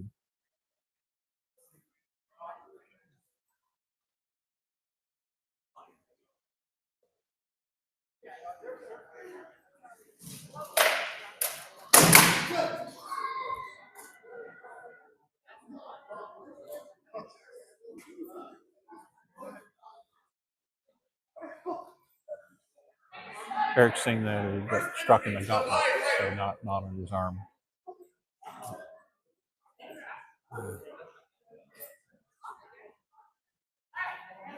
Pass number 2.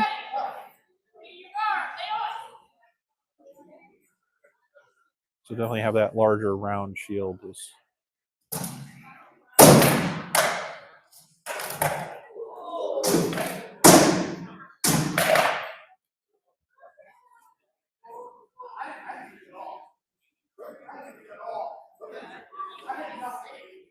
Eric questioning if he got hit. Nakator says no.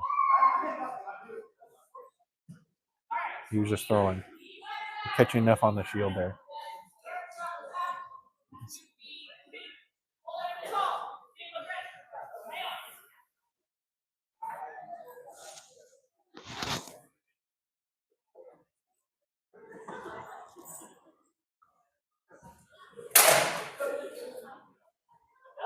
Double kill. Double kill. Victory to Her Victory, Majesty. Majesty, as they celebrate on the thrones there.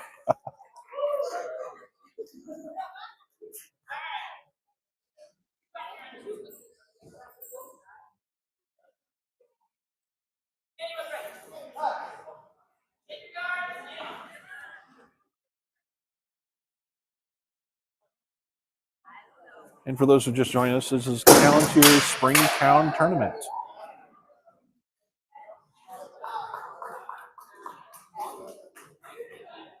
Victory to the bye fighter.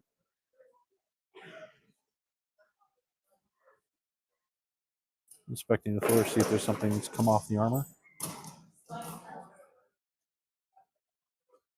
Or the fighter.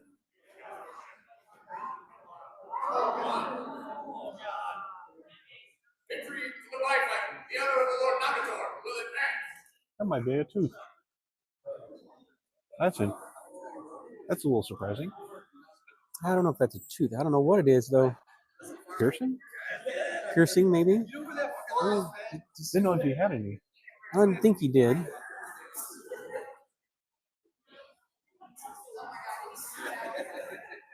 Not seriously injured. He's fine. He's fine. Just something came out.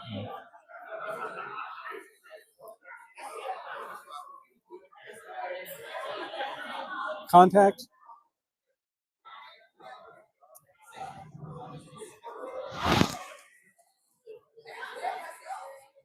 Contact.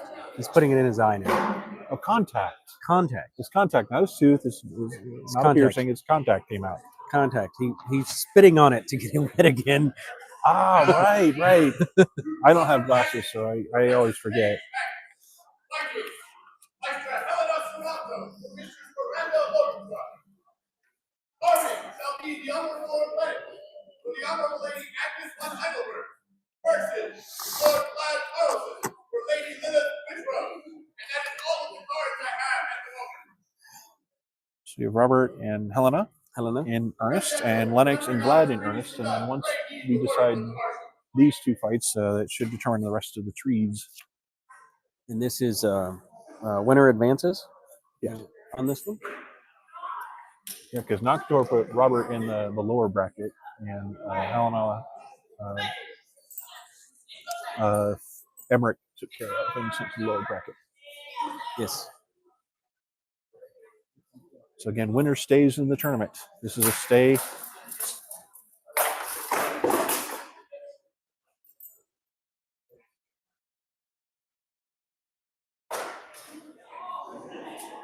Quick thrust to the torso, just inside the shield there. definitely the advantage of legging someone is you get that range and you get that first shot. And You know, you take their movement away, which allows you to play with range and play with angles.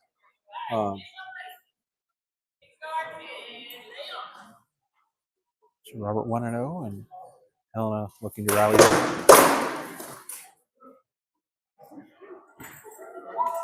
Helena with the winning shot there.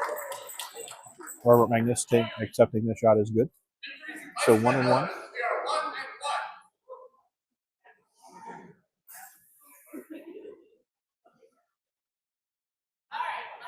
So winner stays. This is it.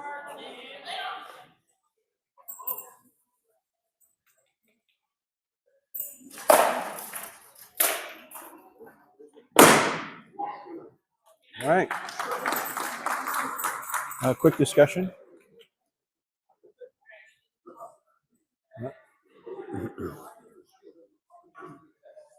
So having discussion is she did catch someone on the shield, but she concedes that the power of the shot still was good enough. Had that been a real weapon, had she been in a real fight, that would have ended her fight. So Robert wins and advances. Yes. Robert Magnus. And we have Lennox and Vlad. Fighting for the honor of Lady Agnes von Heidelberg. Versus Lord Vlad Harrelson for Lady Lilith of Bishop. And it's all of the cards I have at the moment. So depending on how this fight goes, might determine the rest of the series. This is in earnest. Yes. Lennox and Vlad have both lost once, so they're in the lower bracket. So winner stays. This is really, going to determine the next round. So they don't have pairings just yet.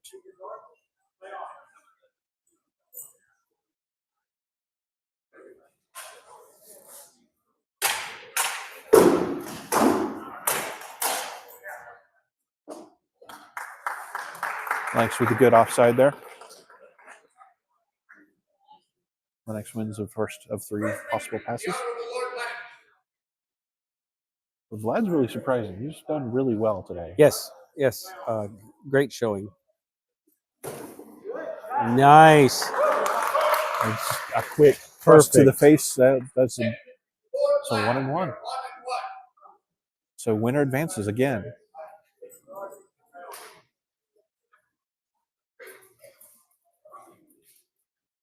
I can say the draw's been and the tree has been great to us today. Most of the matchings have been fairly equal and fairly good. Oh, absolutely. A little discussion at the end of what happened.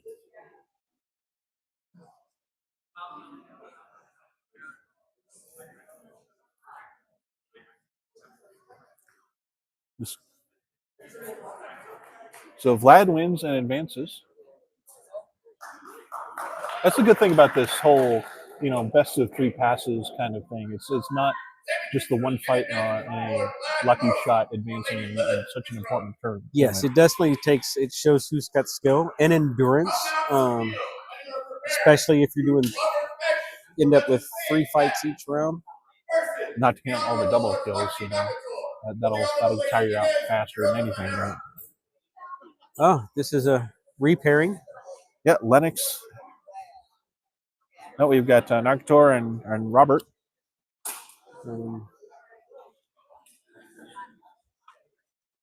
Nakator winning the first of these exchanges in the first round. We'll see how Robert Magnus adapts.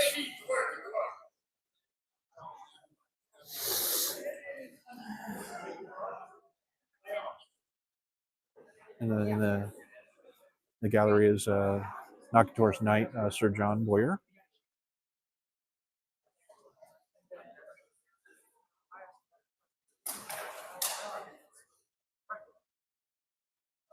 And Nakator using his reach to his advantage.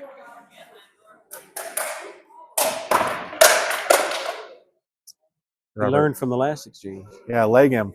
He can't can't move as quick or reach as far.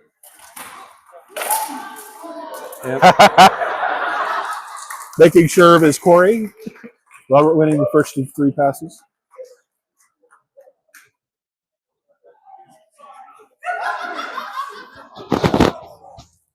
Again, he's respecting that range, right? Yep.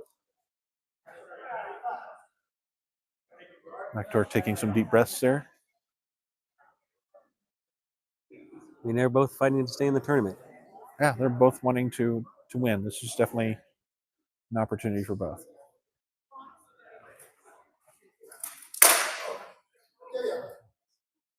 Nakitor taking a shot to his grace there.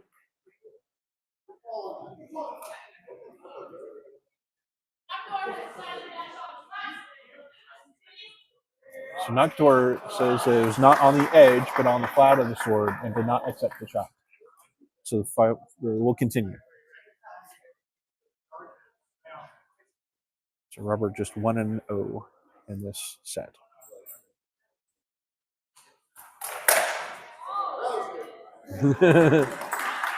Basically a repeat, and Nakitor landed it again. Yeah, the same move worked for Nakitor. So 1-1. Second victory. The honor of the Lord Nakitor. We are 1-1. And again, Victor advances.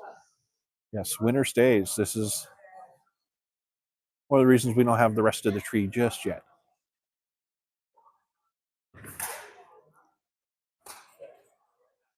Respecting that reach there that Nakitor has with that single spear. But once he gets close, Robert knows how to handle it. As demonstrated. Yes.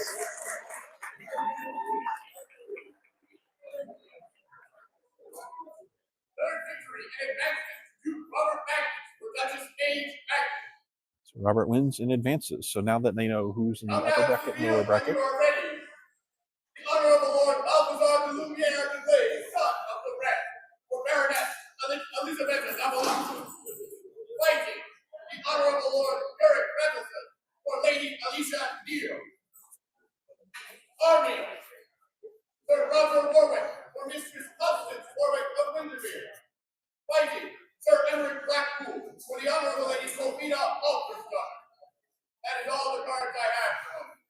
Okay, so you've got Lumiere and Uric and Roger and Sir Emmerich. Again, I think we're still in the upper brackets. In the upper brackets, yes. Or the winner's bracket, as some describe. But then now we're just going to start joining the brackets, right? So we have people Soon, from the yes. lower bracket and the upper bracket, depending on where you come from. You'll have to win like the best two out of 3 groups of passes. And with the person in the upper bracket only having to win 1 set versus the person in the lower bracket having to win 2 sets of 2 out of 3. Yes. Yes, that should be Don't draw a chart. You'll just drive yourself crazy. Next round, I believe. Yes. So after these 2 fights with Lumiere and Uric and Roger and Sir Emmerich. Both of these are going to be powerhouse fights. It was definitely Lumiere and Uric being very active. And Roger and Emmerich being well-seasoned but more patient, you know? Uric advancing to the field. Uh-oh. And Lumiere taking a two-handed sword. Taking a great weapon. I can poke you with this. Wait. Uric deciding, oh, we're going to play greatsword? Okay. He loves greatsword, as we discussed earlier, right? It's not, a have to, but it is considered a courtesy sometimes where, fight with a matched weapon system. Lumiere did point out that he did not have to match. But Uric definitely loves great weapon. So two-handed sword or great sword. Yep. Now in Calontir, half swording is also now legal. Yes. And since the Great Shutdown, where you can grab the edge of the weapon with your other hand while still holding on to the handle and use it as such. Remember, previously done. Please heed the words of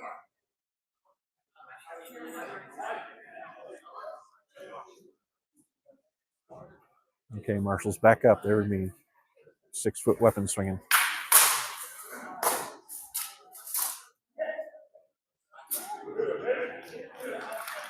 You're powering through the defense and taking that one step offline to get that edge on the helmet. So you're winning that first pass. So see what Lumiere does to adapt.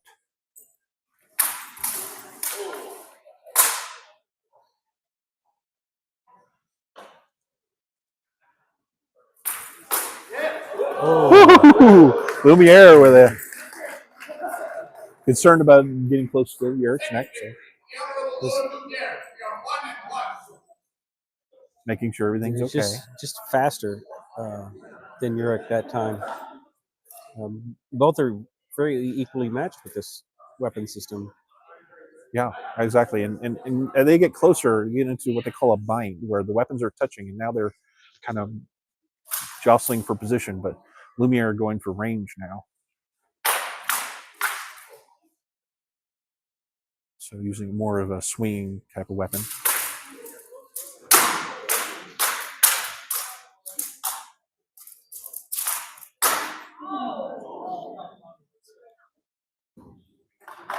Lumiere, after legging Yurik, looks like he struck that winning shot.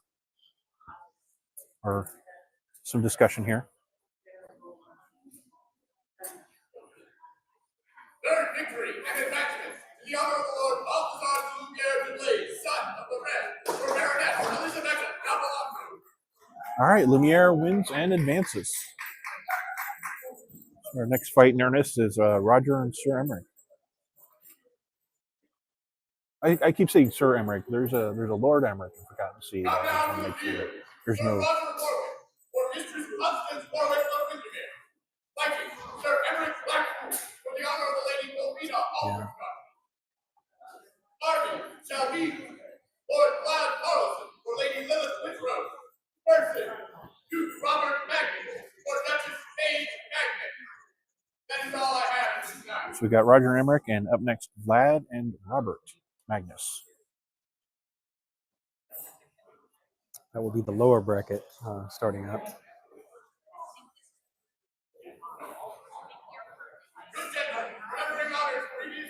Two knights of the society here, fighting different weapon systems. Should be amazing fights.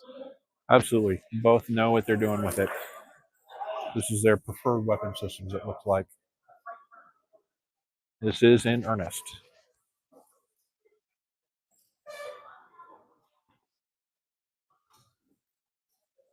They're still in the upper bracket, right? So, Yes.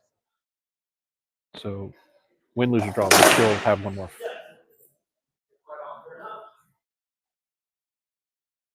Emmerich striking a helmet and saying that the leg shot was just not enough. He got a little on the shield there.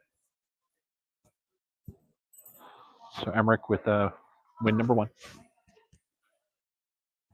First victory, Sir Emmerich Blackpool.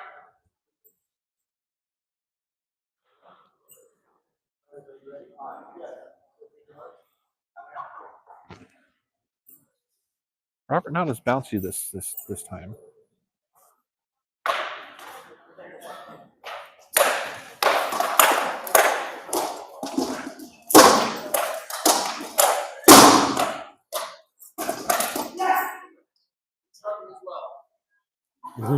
And a double kill. And a double shot is a flurry of blows from Emmerich. Blackpool. Roger's been playing range with everybody, and Emmerich is not allowing him to do that. He's advancing close and being aggressive. Absolutely. Tying up Roger's defense with that Madu, keeping that at bay. Really good tactic. Please pardon slight delays as we make sure the list is correct.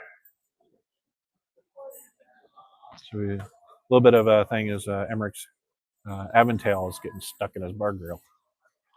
There we go. All fixed.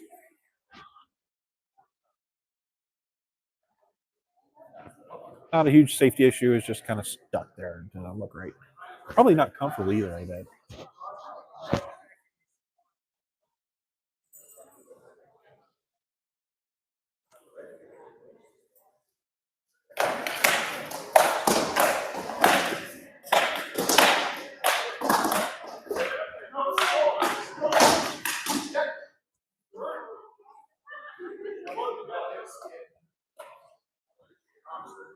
Emmerich claiming that there was a shot to his helmet that was good.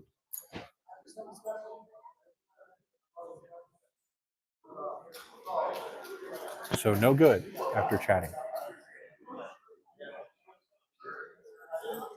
Roger saying it wasn't any good, so they'll continue the fight.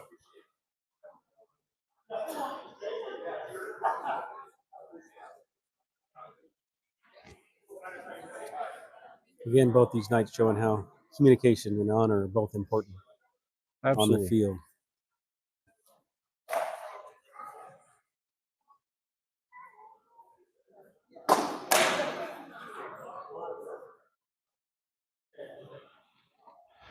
Emmerich letting him out of the corner there.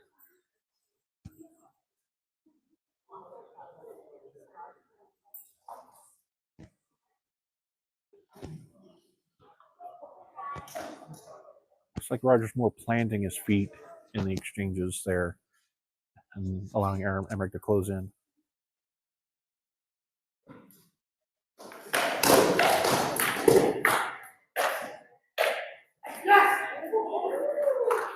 Thrust the forebarger right there for Emmerich, Black Bull.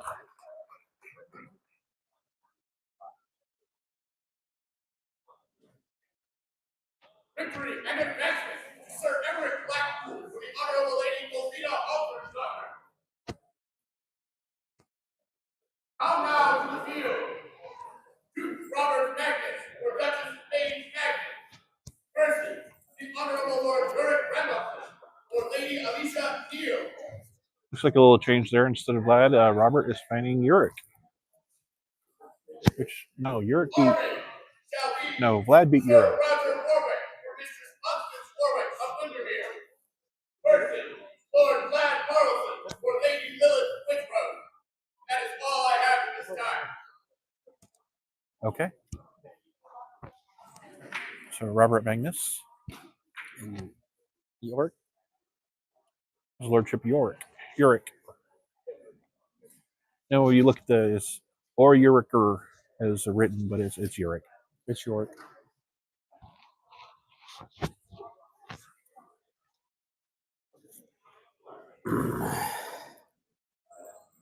Robert sticking with the sword and dagger.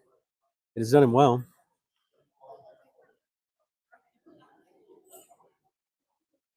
Good gentlemen, remembering the honor previously done, pray heed the words of the marshal.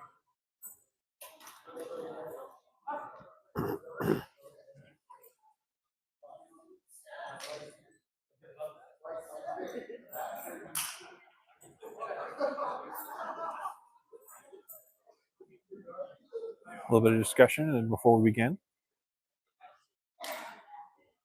And this is an elimination fight. Loser goes sits down. Uric with a shot to Robert's helmet. 1-0. Winning the first pass.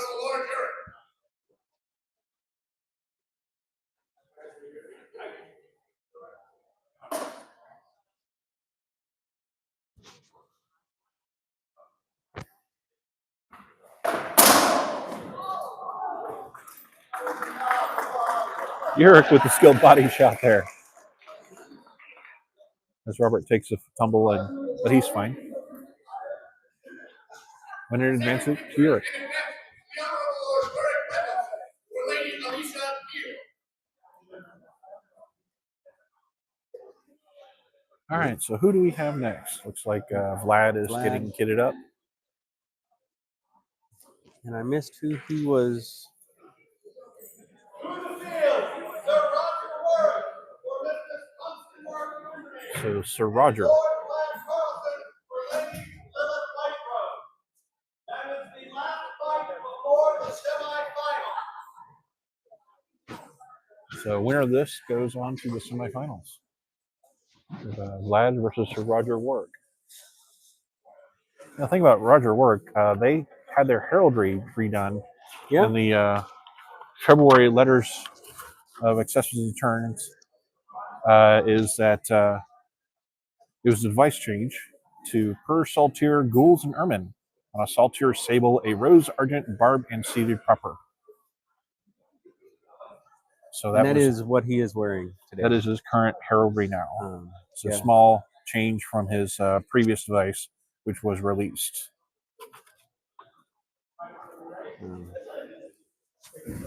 You see there on his surcoat there. Yep, that is the new device on his surcoat. So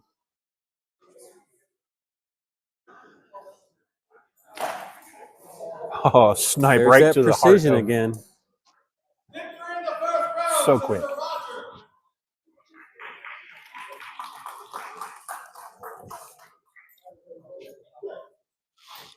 Mr. Roger.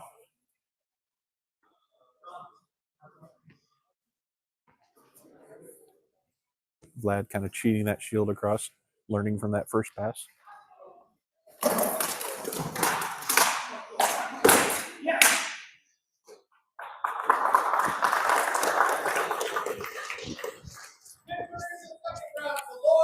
Roger missed that thrust that time, and that put him on the defensive. And allowed Vlad throwing that flurry of blows really kind of paid off as he got to get Yep. in close and place the shot he was really going for.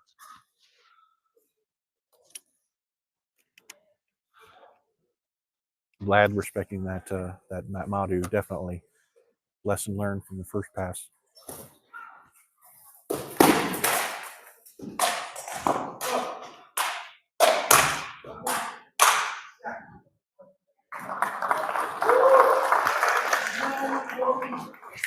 Great exchange from both fighters there. Victory and advancement to Sir Roger.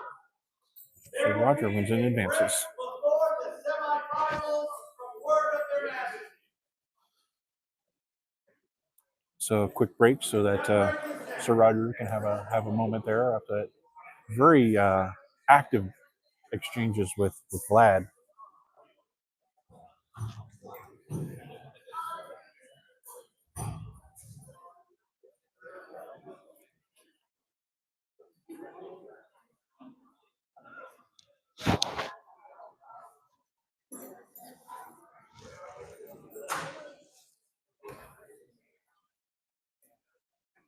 So we're getting ready for the semifinals.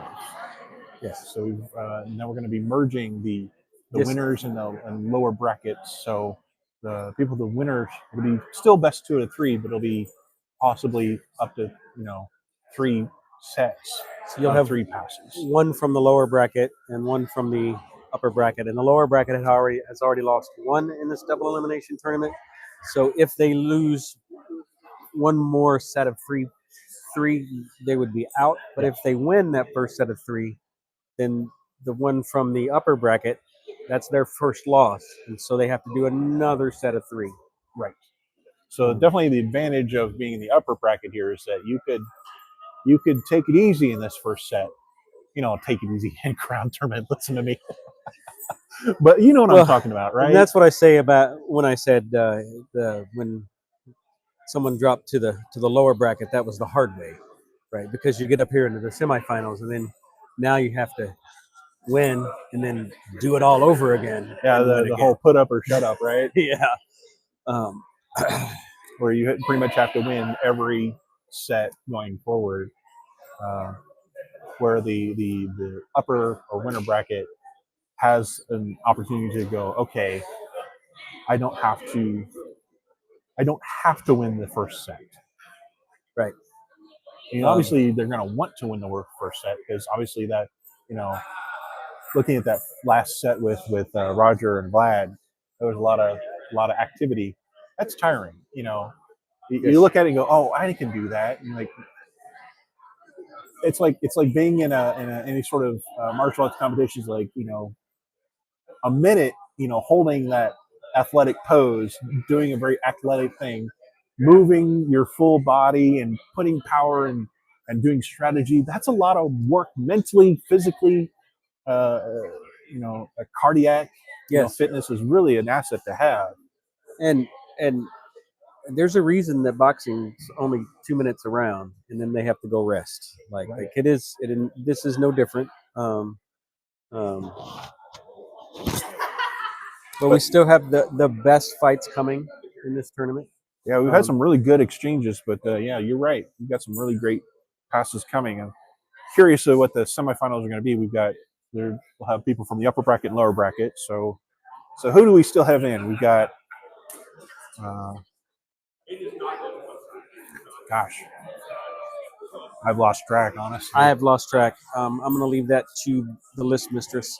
Yes, we'll see who. Mistresses, masters, list people. Exactly. Um,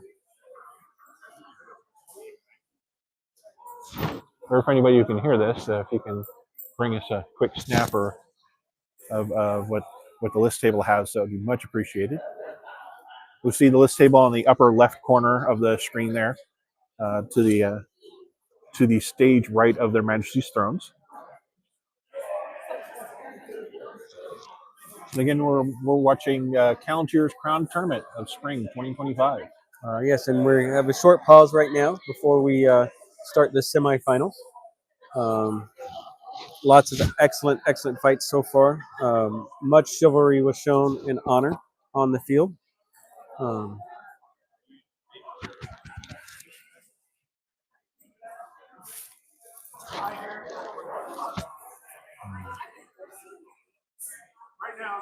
And so next week, there's an event in Forgotten Sea with Unsung Heroes. Yes.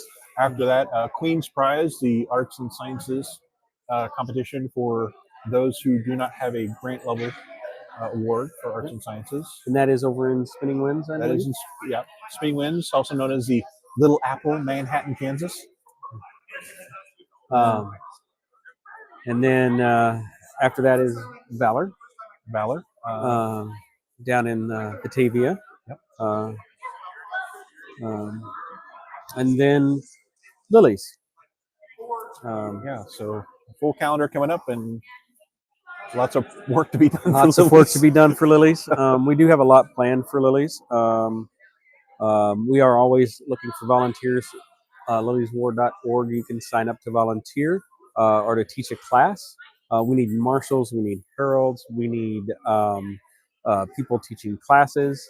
We need list mistresses for our tournaments. And we do have a full days of fighting scheduled, both cut and thrust and rattan fighting.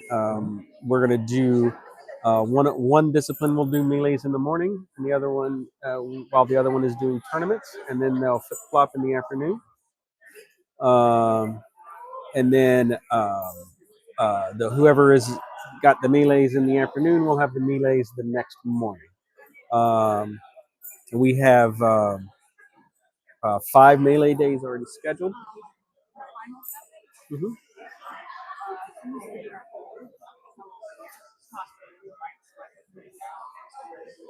Can we get a picture of the semis so we know what the bracket is?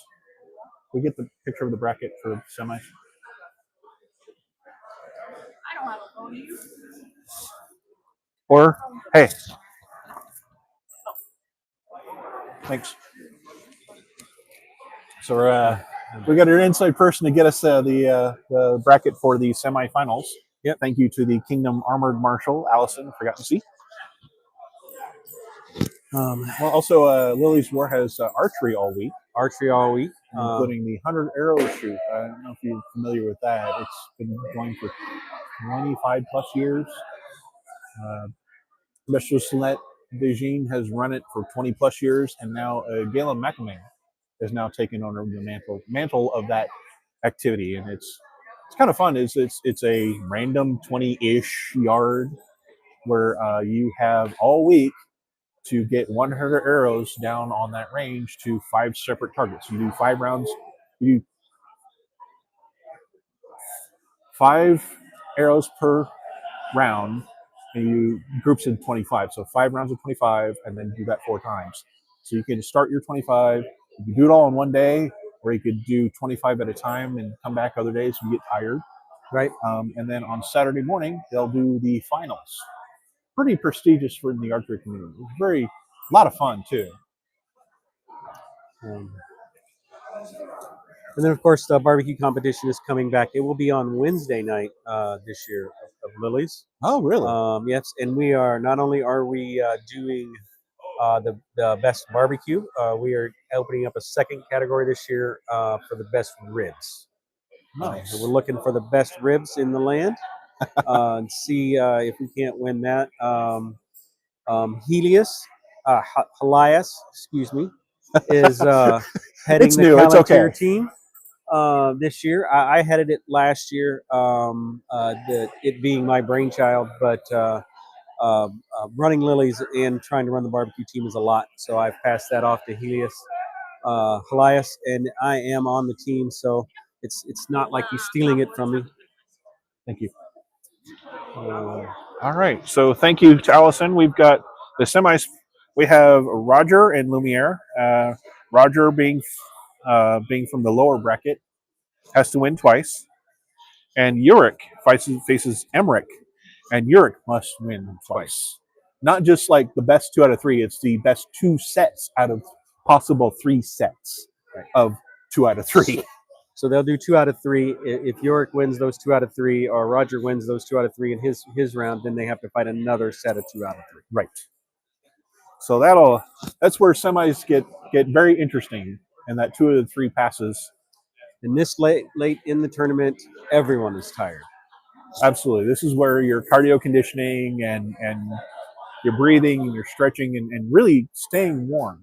Yep. Keeping those muscles warm, because it's been what 5-10 minutes since we've had the last fight. I mean, thank you for letting us prattle on. Hope it's not just too boring for you. But this is the Calontir Spring Count Tournament 2025. The coronation for the newly appointed prince and princess will be July 12th. And then the crown for their heirs will be in November 8th. So super excited about that on the horizon, as it were.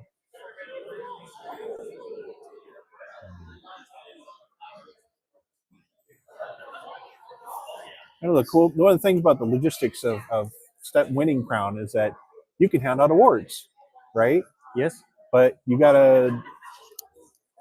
hopefully you have a staff of people that can help you coordinate, the actual language of the scrolls, and get people to, illuminate, calligraphy, color, paint in, or in the case of the oath scroll, hatchet hand on a grocery sack. Yeah. The crowns are making their way back to the stage, so we should be beginning soon. So a lot of preparation and logistics that come with winning crown. It's not just being able to be the premier person in the kingdom, or at least the hardest working couple in the kingdom for 9 months. For 9 months, yes.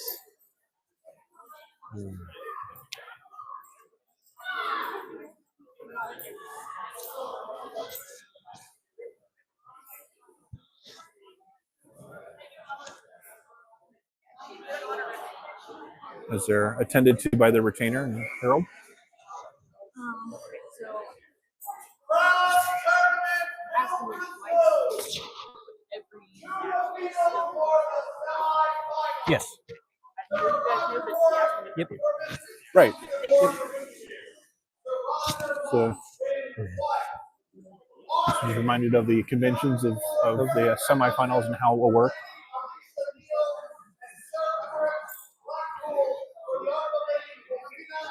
So it's kind of like the slate is white clean, but kind of not, depending on which bracket you come from. Yep.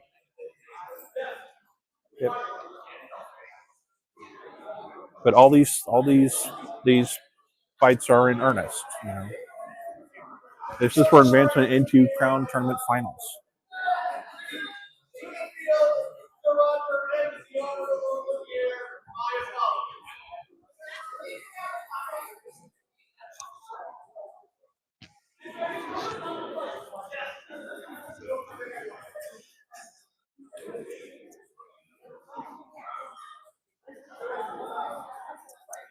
Be a minute as they. So Roger and Lumiere and Uric and Emmerich preparing themselves for, again, important fights in their martial careers. It is.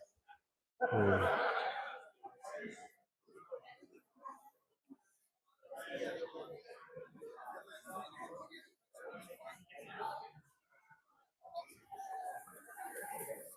see here. So we got Sir Roger Warwick.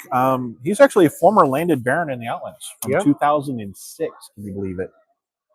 He was a King's champion for Robert Magnus. Formerly known as Roger de Gilbert. Thus, it was a name change in 2016. And if I'm looking at the semifinals, right, no matter who wins the finals, that'll be their first time sitting Yeah, we'll have a fresh face crown on the thrones, which is it's always exciting to see fresh people sitting on the throne. absolutely where there's like someone who might get an award that may have been overlooked, or someone who just can overcome any history. Their new ideas coming to the throne.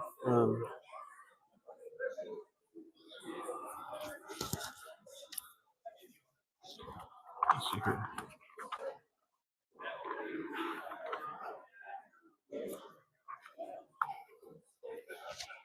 See, Balthazar Lumiere, the Blaze, son of the Red. He's cut and thrust authorized. Did you know that?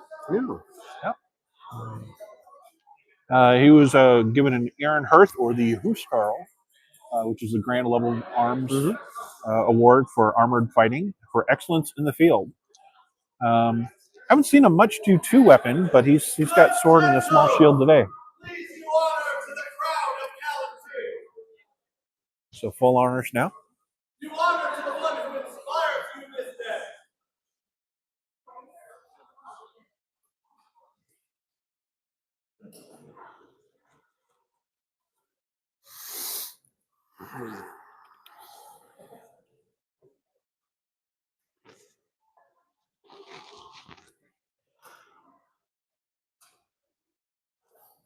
Do honor to your worthy opponent. And do honor to the crowd here assembled.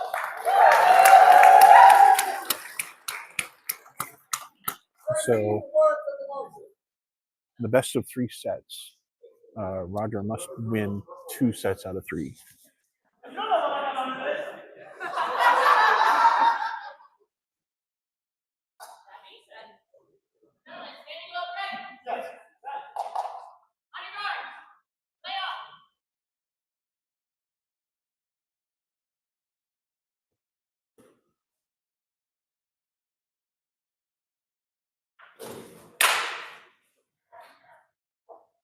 Taking advantage of reach with that Madu.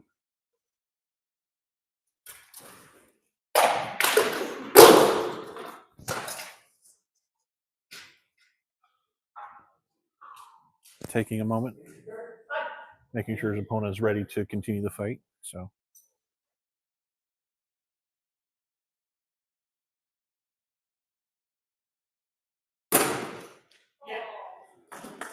poke to the belly with Sir Roger winning that first pass.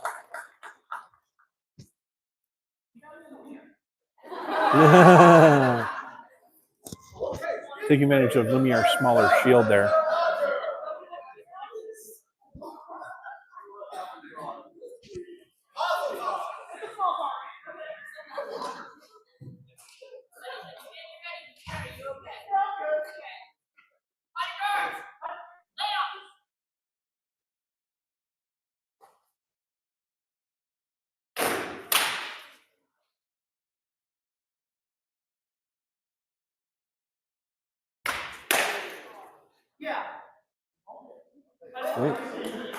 Lumiere saying that the stab to the belly is good. Roger making sure that Sir Roger must win twice, so we will proceed to the second bout. So Sir Roger won the first set of bouts, and so he has to win the second set of So bouts. actually, this is now pretty much even now. It is even. So they have a set of 3. The one who wins this set, whoever will wins this advance set to the of finals. 3 will advance. Correct. Yeah. Math is hard. I'm a Ken doll. I can say that. Use that joke for 20 years.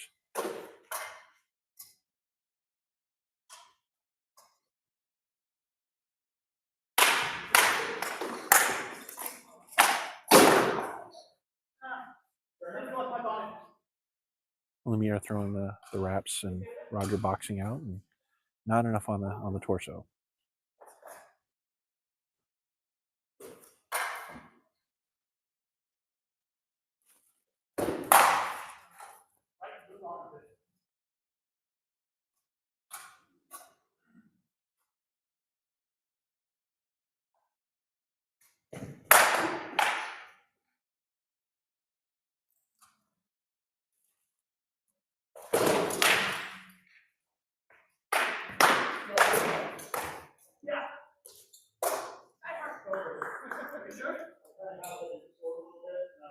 So a little discussion on whether that was a valid shot.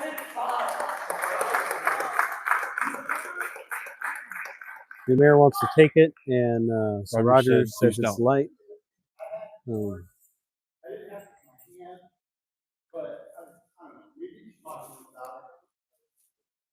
So more discussion on whether that was a valid.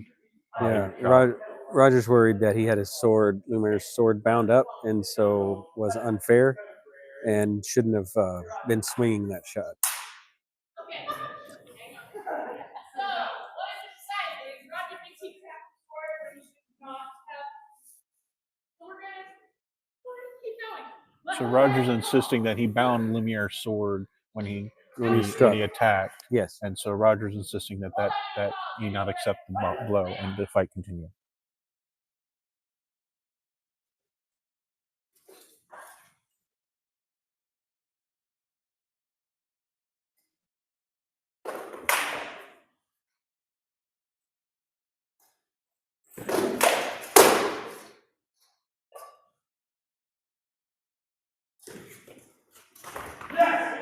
Oh, Lumiere with the thrust straight to Nice. the pectoral area.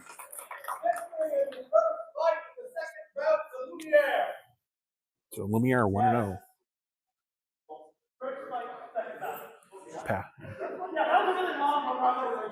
This is where they do math in the helmets, and just let it go.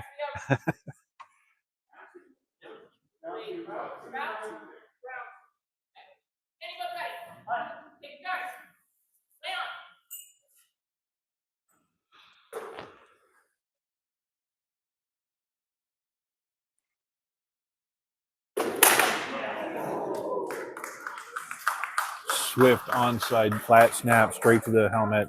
Lumiere's Beautiful shield shot. just dropped just enough. No. 1-1. 1-1. And that's why heralds listen to the marshal. The marshal will tell you. You just shout it. Exactly.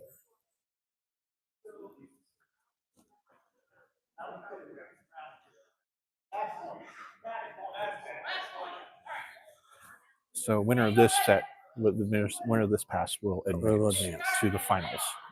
So this is high stress. Winner takes the glory. Takes they advances. Some glory. Yep.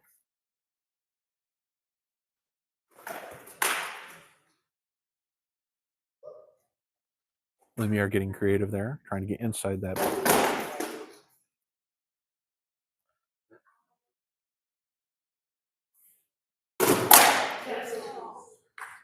Roger with the flat snap straight to the ice lock. That was beautiful. So Roger wins and advances to the finals. To the field, the Honorable Lord Jurek Randolphin for Lady Alicia Needle, and Sir Emmerich Blackpool for the Honorable Lady Wolfina Alfredsdaughter. The Honorable Lord Jurek must win twice. Right. So now we have Uric and Emmerich. So the same setup. If York wins 2 of the first 3 passes, then we will have to fight another set. A deciding set, yeah. Just like last time.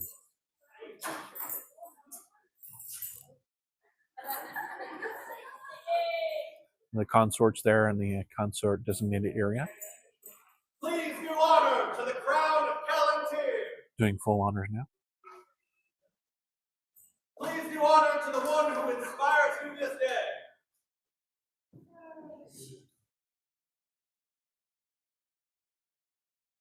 please do honor to your worthy opponent.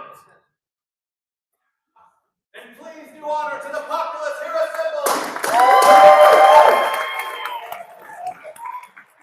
Repeat the word of the marshal.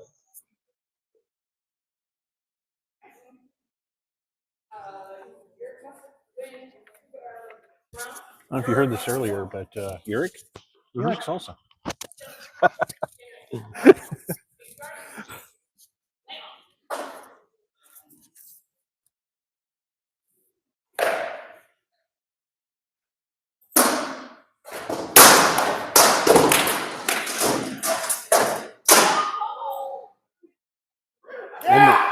Emmerich going in with aggression. Absolutely pressing the attack there. Discussion if anything landed. Emmerich says no. Just Yurik just feeling overwhelmed and tripped.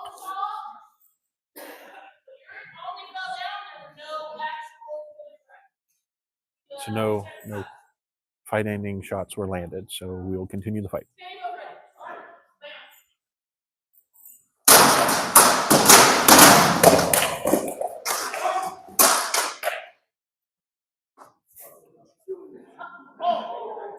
Yurik saying his sword arm was struck, so he will switch hands and use his shield hand as a, and then also since he's wearing a half gauntlet, picks up that basket to cover his fingers up, and he puts it out of harm's way behind him. It's like Emmerich not giving any point of honor. He's motivated to keep winning. Nets. And the barrage lands the torso shot. So first pass to Sir Emmerich. Now if Emmerich wins this one, he goes straight to the finals to fight Sir Roger. Yes.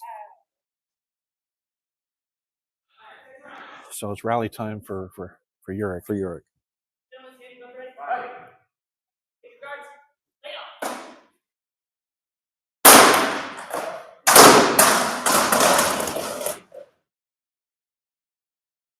A furious clash.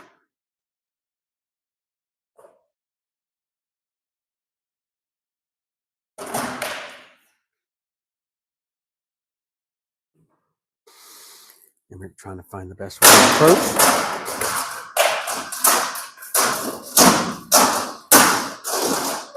Yurik doing a great job of keeping that shield to protect him, both front and behind. With that center grip, being able to block those shots that go around the head there. Well practiced, definitely.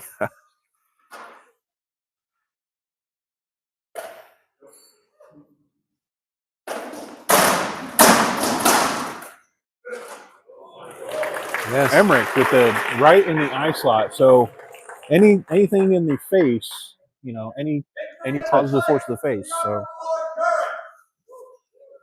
Emmerich taking that shot. So 1-1 in this first set. Yep.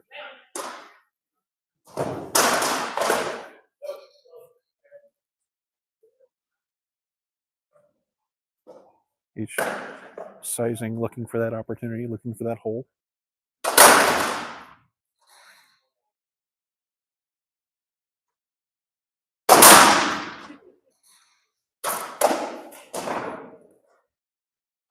Emmerich legged again. Yurik leg. Yurik, sorry. It's all right. Don't at me.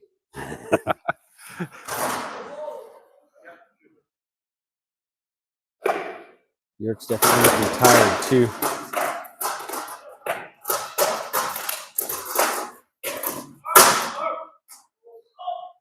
Hold being called. Looks like Yurik's sword arm was struck over his helmet.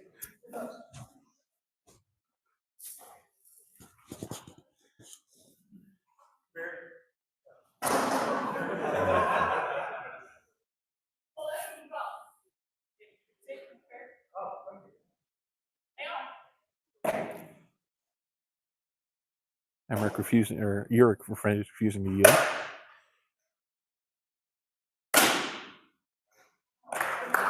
Emmerich striking Eric's arm, winning the pass, and advancing to the finals. Yes.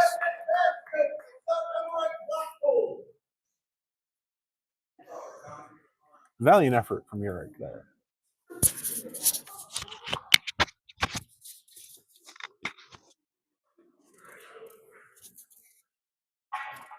And there are times where, you know, as a point of honor, a fighter may allow an opponent to face each other in a more equal standing. But in that set, looks like Emmerich is just he's here seriously.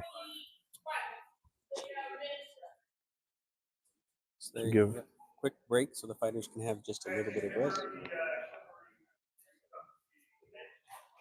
And the crown is calling the chivalry to the edge of the field, right? This is some of that tradition we were talking about at the beginning of the tournament. So the eyes of chivalry are practiced and skilled to see every possible movement, strike, to ensure all the rights and laws and customs of society are upheld in these final match. Now, Roger came from the lower bracket and Emmerich from the winners bracket. So, but the thing is, these are the finals. It's all white clean. This is Yes, doesn't matter at this point. It is all. This is everything's white clean. It is even Stevens for the cookies. It just means that Roger fought another pass of more passes of three than Emmerich did, just by one. And again, they'll probably discuss with between the two of them, you know, what the preferred weapon systems are. If they want to choose to match weapon systems or not, that's a possibility. Catch their breath, get a little water, prepare themselves mentally and emotionally at the responsibility that they're looking at in the next coming months. Her Majesty's down in the consort area so that she can provide support to both consorts as they So we have watch their fighters. Sir Roger Warwick fighting for Mistress Constance Warwick of Windermere, and Sir Emmerich Blackpool fighting for Her Ladyship Colfina Hovgrimsdottir. And we're watching Calontir Crown Spring of 2025. Winner of this tournament, of this final round, will be immediately coronated as Prince and Princess. They will serve as Prince and Princess until July 12th, where they will ascend the thrones and sit as magistrates, as their majesties.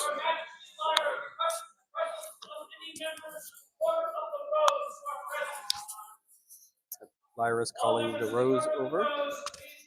Her Majesty's calling the roses over. So those who Those served as a queen or queen consort. Mm-hmm.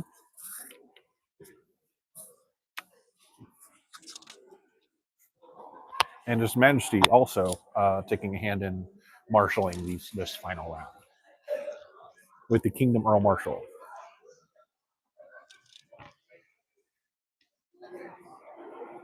He shows his respect for this tournament and the traditions in the fields that he would want to marshal the last round. Absolutely. Knowing intimately the decisions of the heirs to come. And Gold Falcon also ready to herald the final round.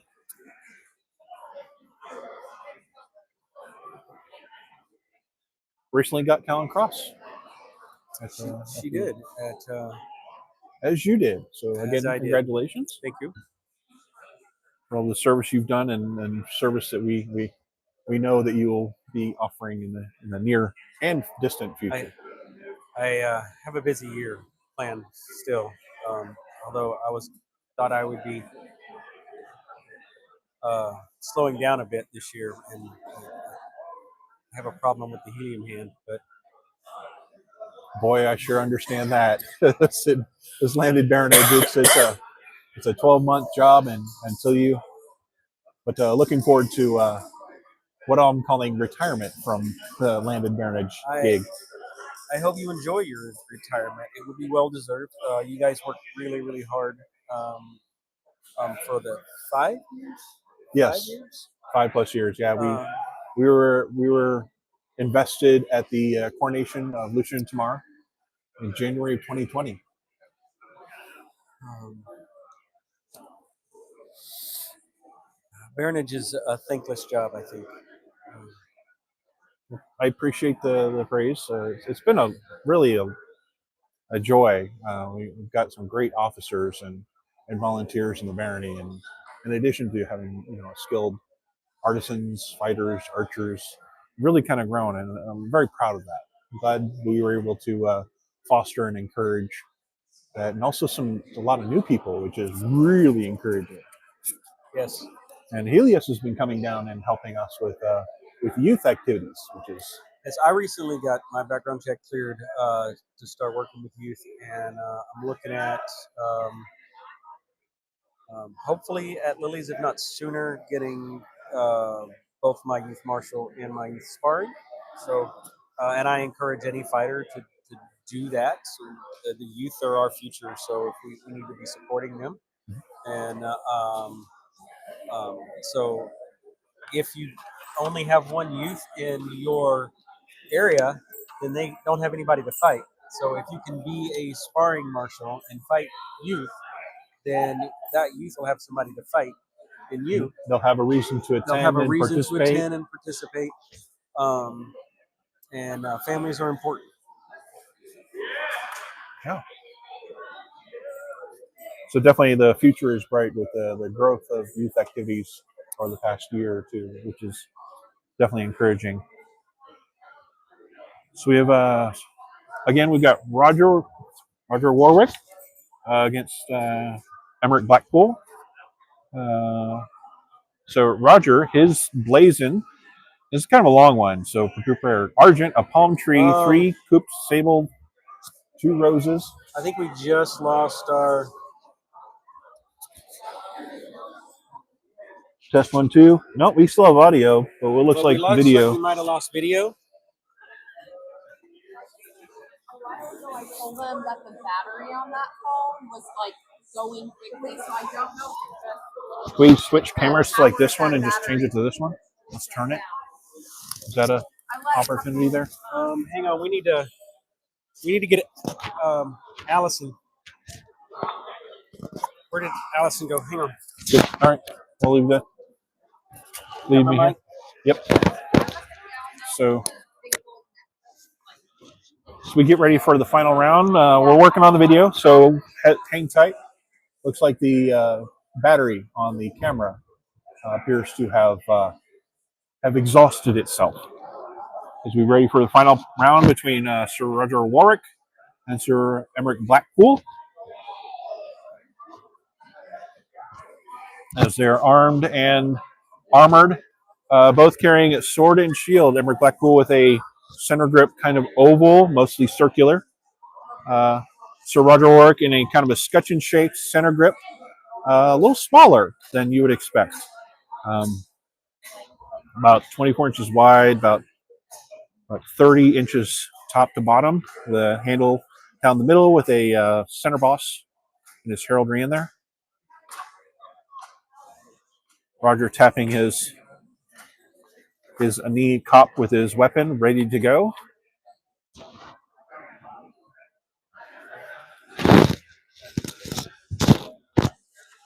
So we're getting the video feed sorted, just a moment longer, as His Majesty and the Kingdom Earl Marshal have a chat with the two combatants, discussing the conventions of the final round. Oh, they were ready to start. They're really just killing time until we can get the video back up, I think. Roger has chosen sword and shield for his fight. Emmerich has chosen sword and shield for the second fight. We go to 3. The final is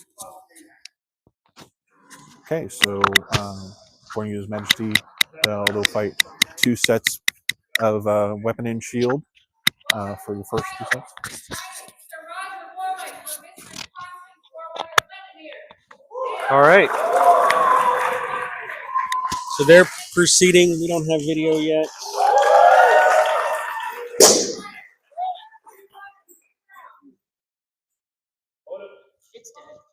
We're waiting for a video. Just a moment. Okay. Go ahead, my phone died. You want to try mine? We got 5 minutes. We turn. Thank you. We can change it to this camera. Yeah, we gotta do that. Yeah. Okay. So get rid of mine. Just reach. Click. Click here. Nope. Click here. Nope. Where? Nope. Nope. Up. Up. Up. This one. Yep. And hit delete. Hit delete. Okay. And delete.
Dang it! Did it?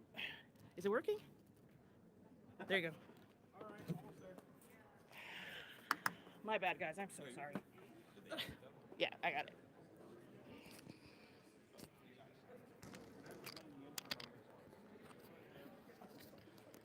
I forgot to plug my phone in. I'm sorry, guys.